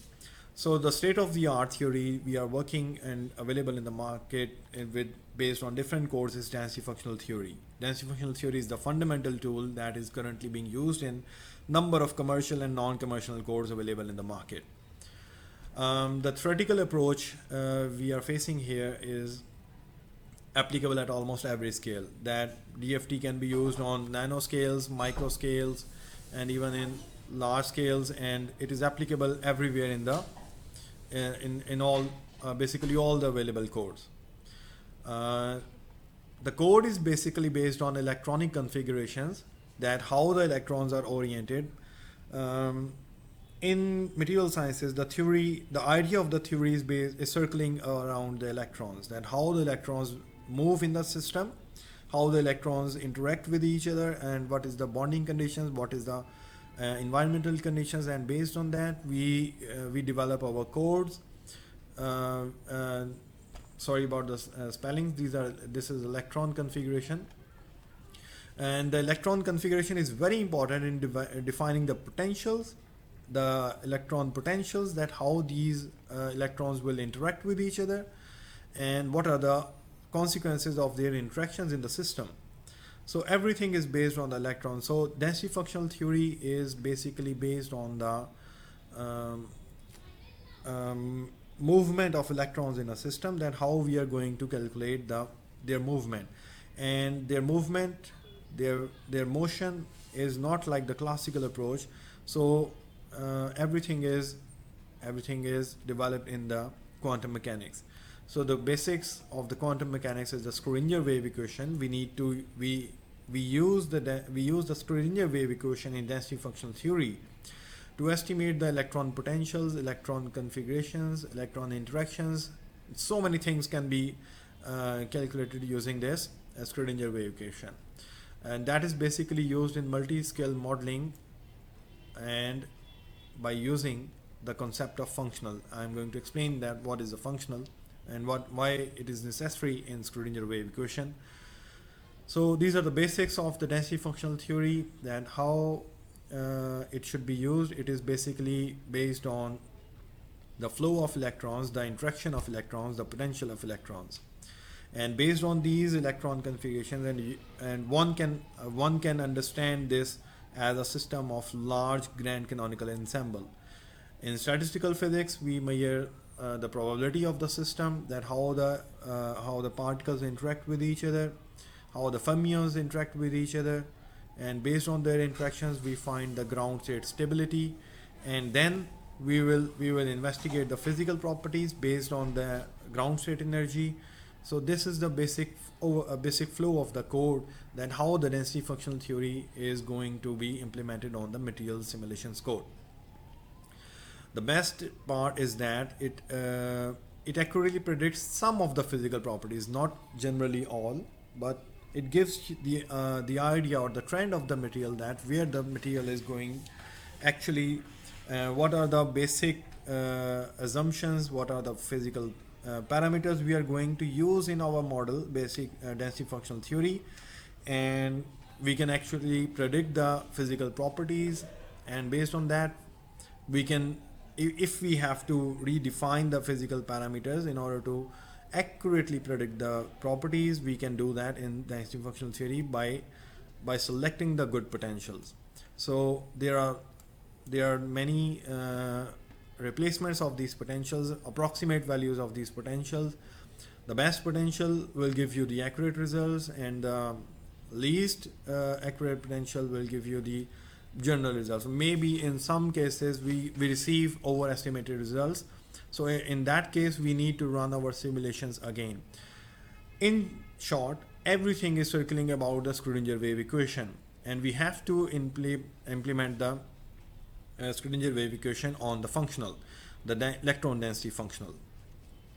The exchange mechanism of electron interactions is based on density functional of electrons, and this is the exchange mechanism of electrons, and this is discussed in terms of electron density. Okay, so this is the pictorial representation of how the electron density is presented in the computational, assessed in the computational codes. So this is a real system in which atoms are split into two parts. The first part is the ion, which is the nucleus itself, and the second part is the electrons that are oscillating or revolving around it. So if we consider it's a four-body problem actually, in which three are electron and one is the atom, ion. So the arrows represent the, as you can see that there are four bodies involved in this example, in which three are electron and one is the nucleus ion, and the arrows represent the interaction between the nucleus and the nearest electrons, and the blue arrows represents the interaction of electrons among themselves. So these interactions will decide the potential developed in the system. So the distance between them is will give you the weak interacting potential if the distance is small, and the interaction would be large, and we need to classify it. Another problem is the concept of orbitals. In which in first orbit two electrons revolve in the s orbital, and the nearest to the ion, their speed is relatively different than the speed of an electron in the p orbital or in d orbital, or higher orbitals, where the interaction between the electron and the parent ion becomes weaker. So we need to classify it in our theory, and based on that, the concept of electron density is introduced, that is equally distributed around the ion, in which electrons are treated as occupying some kind of volume around the ion. So this is the basic illustration of how the electron density is presented pictorially in the computational codes. Okay.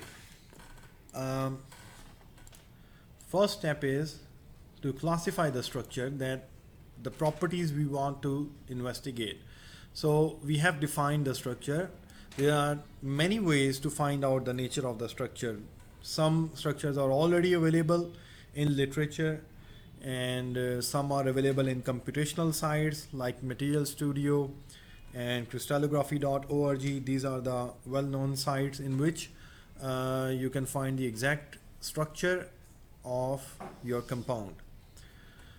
Then we implement the structure to the desired DFT code, and that DFT code will analyze the nature of the structure, and it will apply the quantum mechanical theory we have defined on it, which is already written in the code, and it will apply the theoretical model on the structure that is based on density functional, the function of electrons, that how the electrons are distributed in the particular volume near the ion, and then it will plot some these results.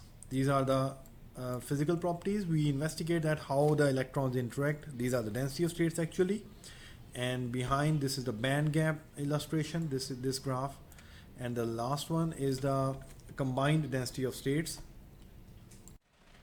So these are the electron interaction results, that how the density of states are presented over here. The density of states are mainly found or computed in computational material sciences to interpret the hybridization, that how the materials, how the electrons are hybridly linked. What is the hybridization? P hybridization, D hybridization, or PD hybridization, or exchange hybridizations. All these type of hybridizations are pictorially represented in the form of mathematically computed results. So here I have presented that the beauty of the density functional theory and the improved functional codes approximation available in the functional codes which we are going to implement. You can see here that it is a pictorial representation that how a DFT calculations are performed in order to calculate the energy conversion of the system, and we can find some different properties which are cost effective, and the important thing is, based on DFT calculations, the ultimate task is to find the high performance material, and the second important thing is the cost effectiveness. The material should be the material we are looking for has some attributes in it that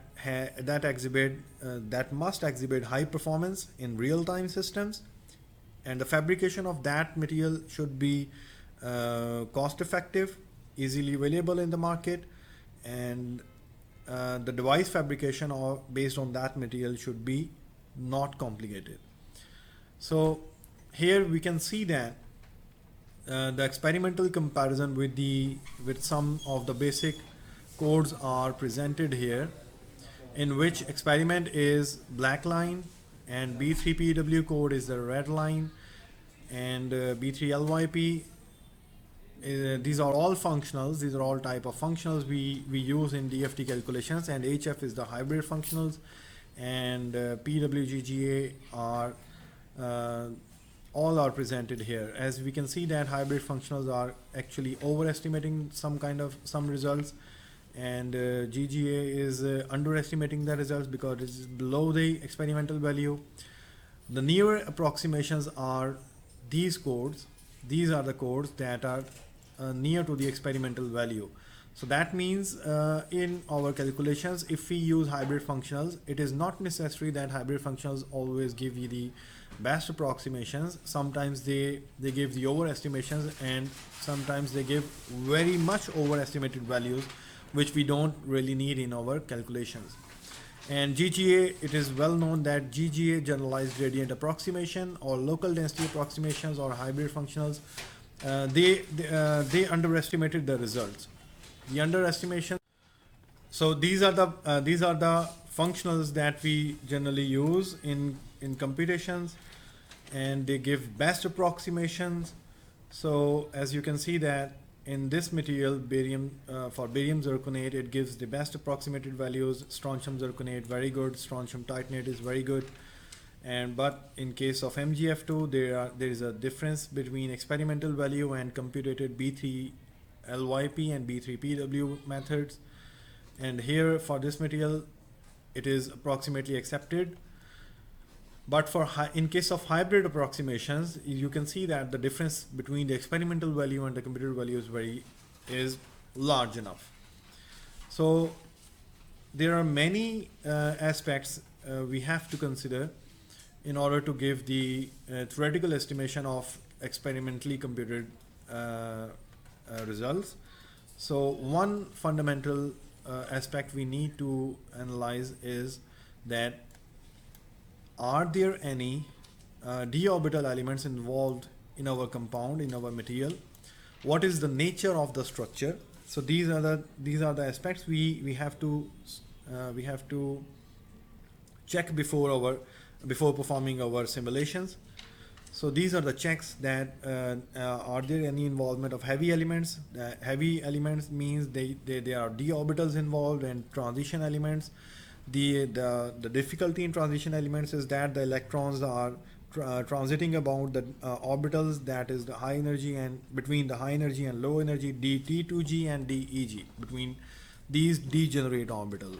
So wherever there is a concept of degenerating orbitals, there is a small variation in the results where we can we have to these variations can be overcome by selecting different functionals. So if someone wants to calculate the physical properties theoretically comparable to the experimental value, it is suggested that one should calculate or compute all the available functions and then compare like presented in the graph. So the rest of the physical properties will be computed based by using the same functional that is very much closer to the experimental values.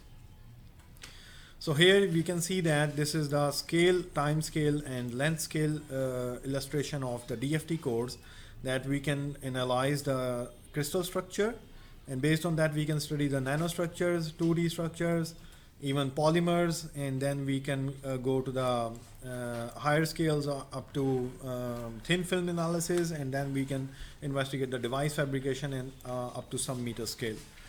So all is based on that what functional is used. In summary till now we have just gone through some of the basic fundamental points, that DFT is going to use the concept of the functional.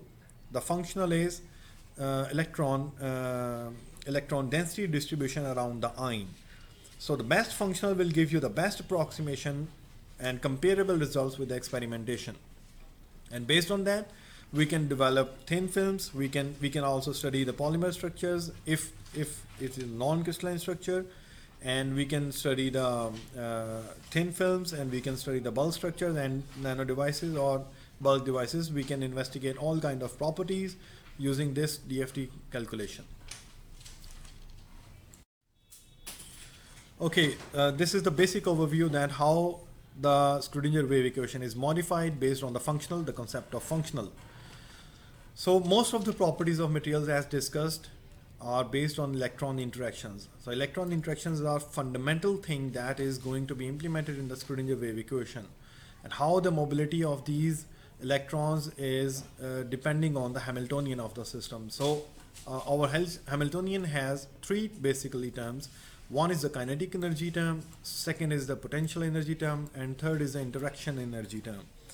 So the potential energy and interaction energy terms are treated by the approximation methods, in which we have to apply the approximate values, then how the electrons, possibly electrons, can be distributed in the theoretical model. So this, in these two terms, in the last two terms, we have to implement the approximations, that is local density approximation, in which electrons are considered as localized particles and they are not moving. And then we could implement the generalized gradient approximation, in which electrons are not localized but they can mobilize around the ions, and there are some restrictions and rules to implement the generalized gradient approximation. And then we have hybrid functionals, in which core electrons are treated differently, and the other electrons that are not part of the core electrons are treated differently. So there are two basically parts of the hybrid functionals. So but the combination of all these functions, the purpose is to get the ground state optimized energy. So the ground state optimized energy is the ultimate task in the Schrödinger wave equation, and based on that energy we can compute the physical properties of the system. All systems, whether these are crystalline or non-crystalline, based on electrons. So electrons and ions are considered as many body problem, and many body problem is converted into the Schrödinger wave equation in terms of functionals, that is treated as single body problem. And by applying approximations in the ensemble, in the grand canonical ensemble of our large system, we get the energy, optimized energy, and that optimized energy is going to be utilized in finding the physical properties of the system. Okay, this is the working that I discussed in the previous equation, that the kinetic energy of electrons, this is the kinetic energy part, this is the kinetic energy of nucleus, and now this is the potential energy between electron and nucleus interaction, that how far the electrons from the nucleus or the ion. This is the potential energy contribution part between the electrons, that how electrons are actually distributed among a large system, and how they distribute their energy or their density around the ions. And the second last term is the potential energy of nucleus, that two nuclei or more than two nuclei, how they interact with each other. And the last thing is the exchange correlation term, and that exchange correlation term is going to represent that how many electrons have exchanged their initial positions after some time, and how many ions actually has exchanged their positions after some time. So by estimating the total kinetic energy and total potential energy of the system, there are a lot of approximations. We need to apply to minimize the system. And then we modify the Hamiltonian of our system based on the exchange correlation potential we have selected. As I presented in the previous slides, that there are a number of exchange correlation potentials, that is local density approximation, generalized gradient approximations, hybrid functionals, V3YLP. There are a lot of functions, exchange correlation functions. We need to implement those in our Hamiltonian of Schrödinger wave equation, and then we get the system with the modified energy. And that ground state energy will give us the physical properties. This ground state energy, the total ground state energy, after implementing all the approximations, all the functionals, everything that is built in our theory or in our code, and then we would be able to find the properties collectively. Sorry.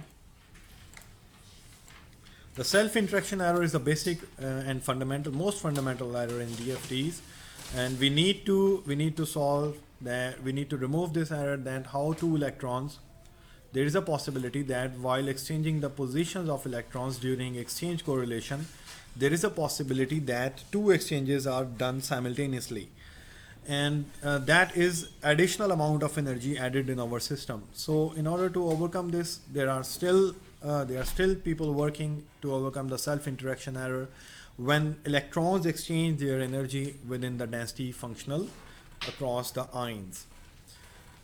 And the important thing is electrons are relatively fast and exhibit their spin, but in most DFT cases we have not complete command on the spin of an electron, that how the electron spin is mediating when it is moving in the material, and its relative speed in the material, that what is the effective probability that how we can control the spin and its motion when it is in the when it is moving in a system. So these are the challenges and difficulties that need to be covered in the code. The second difficulty we are facing is the large degree of freedom. Imagine if you have a large cluster based on this cell, this supercell. Imagine we have a supercell, a large supercell based on this this compound, and there could be involvement of more than 100 atoms, or then and consider all of the atoms as heavy element, for example lead. Then in case of lead there are 82 electrons, so if there are 100 atoms, so there should be around 8,200 electrons. So the interaction, self-interaction error, the chances to occur self-interaction error increases. The 300 degree of freedom is very large. So the electrons, the movement of electrons and their corresponding spin is very difficult to compute. So the ground state predictions of the materials in case of n electrons becomes very much difficult. So there are some limitations in DFT which still need to overcome, and we need to modify our experimental or theoretical codes so that our experimentations are performed accurately. People are working on developing some modifications in the previously developed codes. They are presenting new theories, new ideas, new mathematics, new calculations, so that these challenges are minimized in the near future. Okay, so what are we looking for? We are looking for in DFT the exact solutions.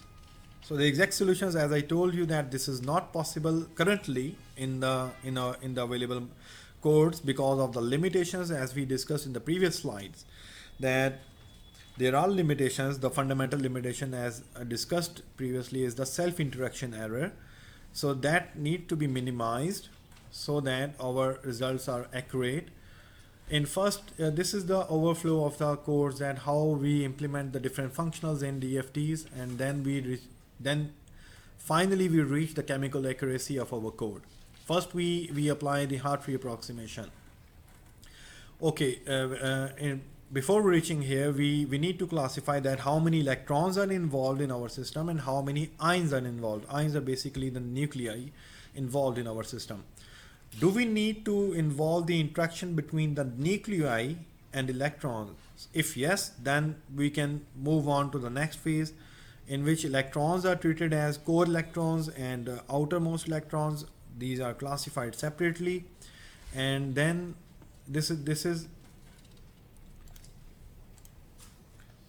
then we move to the local density approximation, whether we need the electrons as localized or non-localized, and we will go to the next steps of next choice of the functionals, that is the meta GGA functional, in which we are implementing, we have improved values of functionals and how they are moving. This is the classification again, that the electrons near the ions are moving with different speed, and the electrons in the outermost electrons are moving with different speed. So these meta GGA functionals will classify these electrons separately and treated them separately. So the involvement of these functionals will give you the chemical accuracy. That is the ground state energy. So basically we are finding the ground state energy, that how we are going to achieve it. This is a sure shot that the DFT is not going to give you the exact solutions, but we have to depend on approximations. So this is the flow diagram, that how the different approximations are going to be implemented in our DFT codes.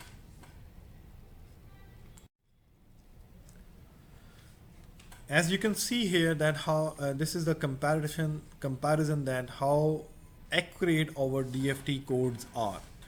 And this is the illustration that I discussed, that this is the self-interaction error. So this error increases, the chances to occur self-interaction error increases when a system becomes very large. When our system is composed of large number of electrons, large number of ions, then the chances to occur self-interaction error increases. So, sorry, to overcome this, we have to implement some restrictions. We have to minimize the iteration processes. So this is the beauty of the DFT codes. In all available commercial codes, every code has its own significance. I will discuss the significance of the codes in the last slides, then how these are used. Here we can see that this is the experimental value of cohesive energy with the comparison with the calculated value of cohesive energy. So we can see that the overall flow of the cohesive energy measurements is almost linearly related to the experimental values. So all these dots are the regression of this plot indicates that the experimental results and calculated results are very much related. We actually found the trend of a material, that how the cohesive energy is actually changing with some parameters. I have not discussed that, but it is depending on pressure, it is depending on substitution of an external element. But the important thing we need to focus here is the reliability of the results. We can see that the experimental values and theoretical values are closely related to each other. So that indicates that our other physical properties computed using the same approach, same functional, will give you the best approximated values to conduct experimentation. So this is the volume calculations, the unit volume calculated in the DFT, and experimental volume calculated by using the XRD analysis. So we can see that both curves are closely related to each other, except some of the materials. This is always not possible because in real systems we have impurities present, but in our computational systems we mostly or generally consider the ideal case where atoms are positioned on their ideal locations. But in experimental values, the atoms are generally not located on the ideal positions. There are some defects, there are some impurities present in their structural morphology. So that is the reason the results presented here. I have shown some of the materials deviation from the general line comparison between the experimentally computed values and theoretically computed values.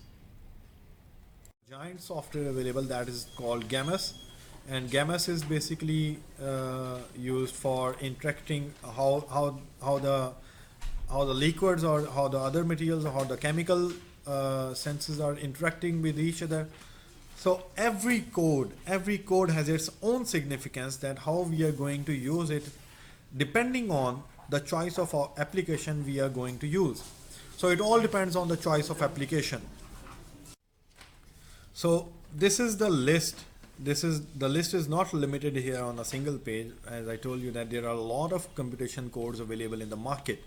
So we can see on the Wikipedia, or there if we Google it, we get another list that is available that will show you that how some DFT codes are used to compute the physical properties. This is the interface of Win2K.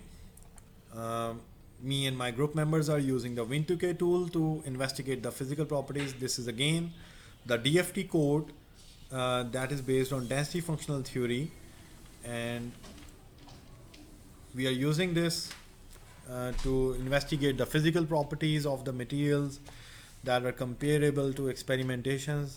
We have to define the structure. So this is the interface, and this is the flow points that how the Win2K is actually compute the physical properties.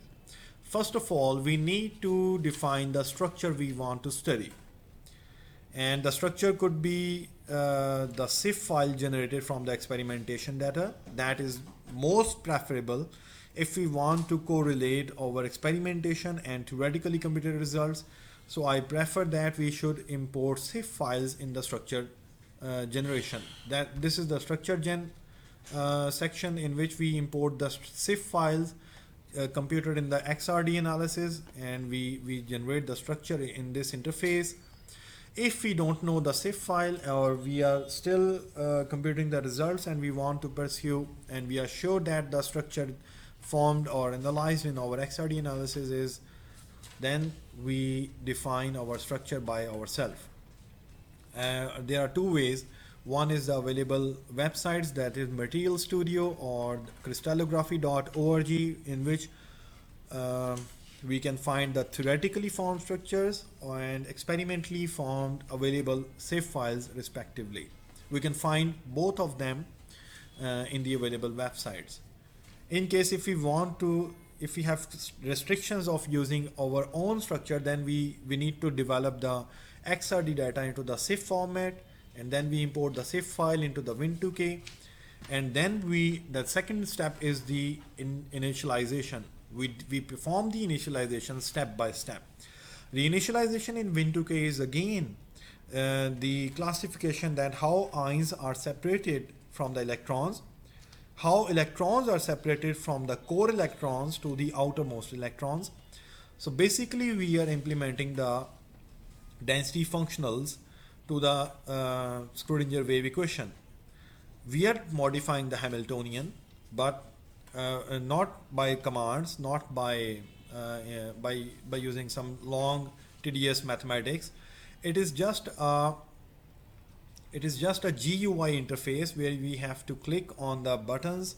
The buttons has descriptions that this property is going to be implemented when we use this and this and this and so on.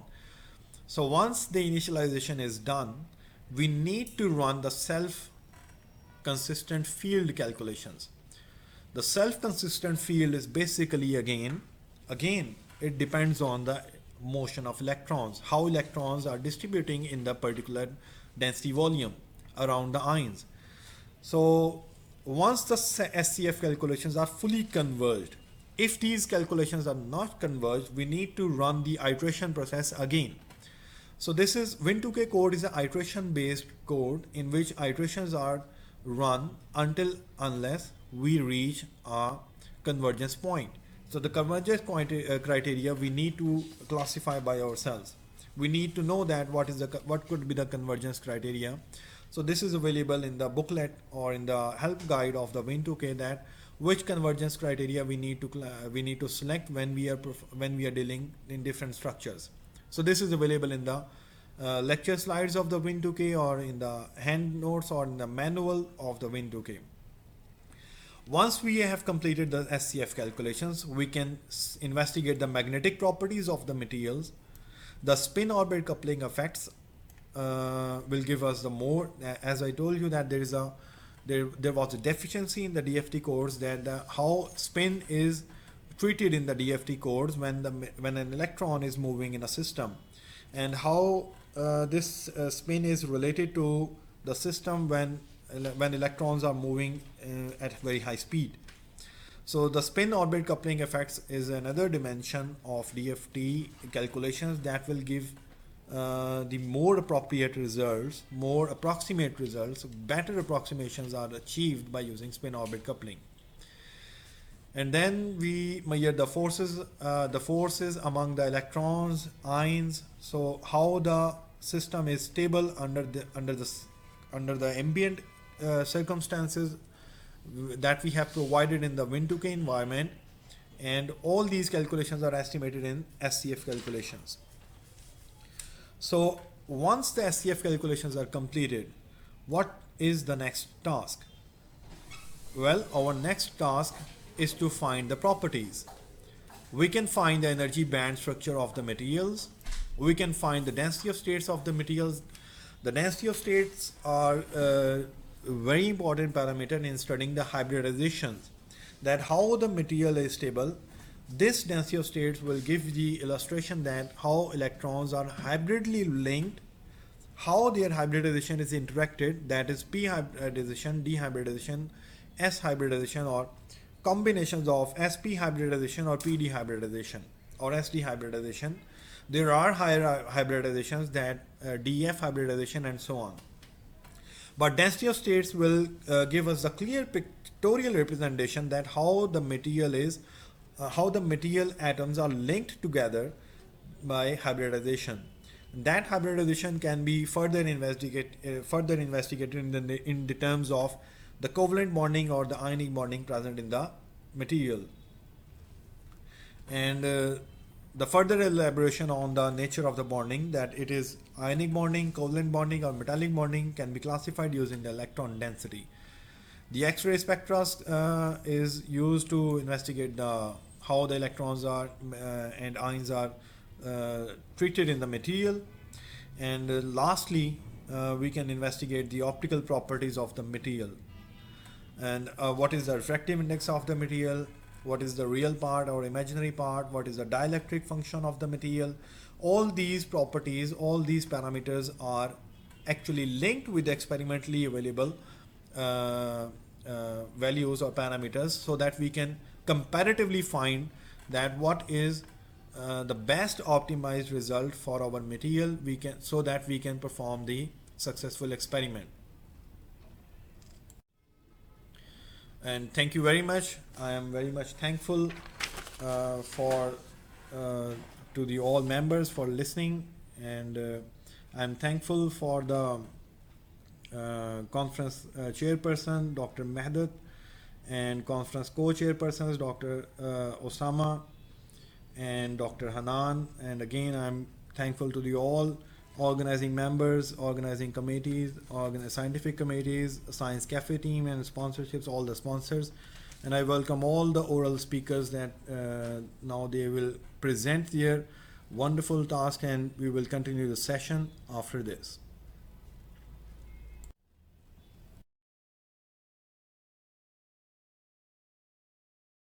Hello everybody, my name is Kevin Hoy. I'm a recent graduate from The Ohio State University, and today I'm going to be talking to you about the work I've been doing with Drs. Anil Pradhan and Sultana Nahar on phosphorus-2 biosignature line ratios in exoplanetary and nebular environments. First, I want to go over why we chose phosphorus-2 in particular. A huge reason is that it could be a missing link to finding life. It's a huge key element in DNA. As you can see in the picture on the right, you have phosphates connecting all the nucleotides together, which is necessary for building the long sequences necessary for the complex life we see here on Earth. And so what we can do is we can look for it in extrasolar planet star environments, just so we know if it is available for life to form. It's not technically a biosignature. If we find phosphorus, we can't just say, oh, we've probably found life. But we can't say if we don't find phosphorus, then it's pretty likely that we also won't find life in that system. And that was part of the big hubbub a few years ago. Phosphine was discovered on Venus, and so people were excited we might have found this big key ingredient that might mean something for the possibility of life on Venus. And it was also discovered in Cassiopeia A. It's been theorized that phosphorus is largely created in supernova explosions. So when we take an observation of a supernova, and if we find it, that's really exciting, because it means we know where it comes from, and we can start making some assumptions about how much of it we expect there to be. We chose phosphorus-2 in particular due to its low ionization state, which means that you don't need absurd temperatures to have an abundant amount of it in, say, the ionized upper atmospheres of exoplanets. And then there are also several key lines. Some of the biggest ones are at 25, 39, and 70 microns. Some of these are visible through the Earth's atmosphere, so we can detect them on the ground. And there are also some key lines that are within the JWST range, so we can search for phosphorus using our big new fancy telescope. So how do I personally work to aid in the search for phosphorus? Well, what I work with are emission spectra, and specifically I'm working with a collisional radiative recombination model, which means our two means of populating excited states are electron impact excitation and electron ion recombination, and then we're only considering spontaneous emission down from those excited states. So now I'm going to go into detail about the specific parameters we use to model the physics we care about for our model. First, we have spontaneous emission. These rates are given by Einstein A coefficients, which describe the rate we expect to see transition from a given upper state to a given lower state without considering any kind of cascades in between, which will be important for another process. To get these, we use the code superstructure, which is a really awesome atomic code that produces a lot of information like wave functions, energy values, the A values we care about, and a lot more.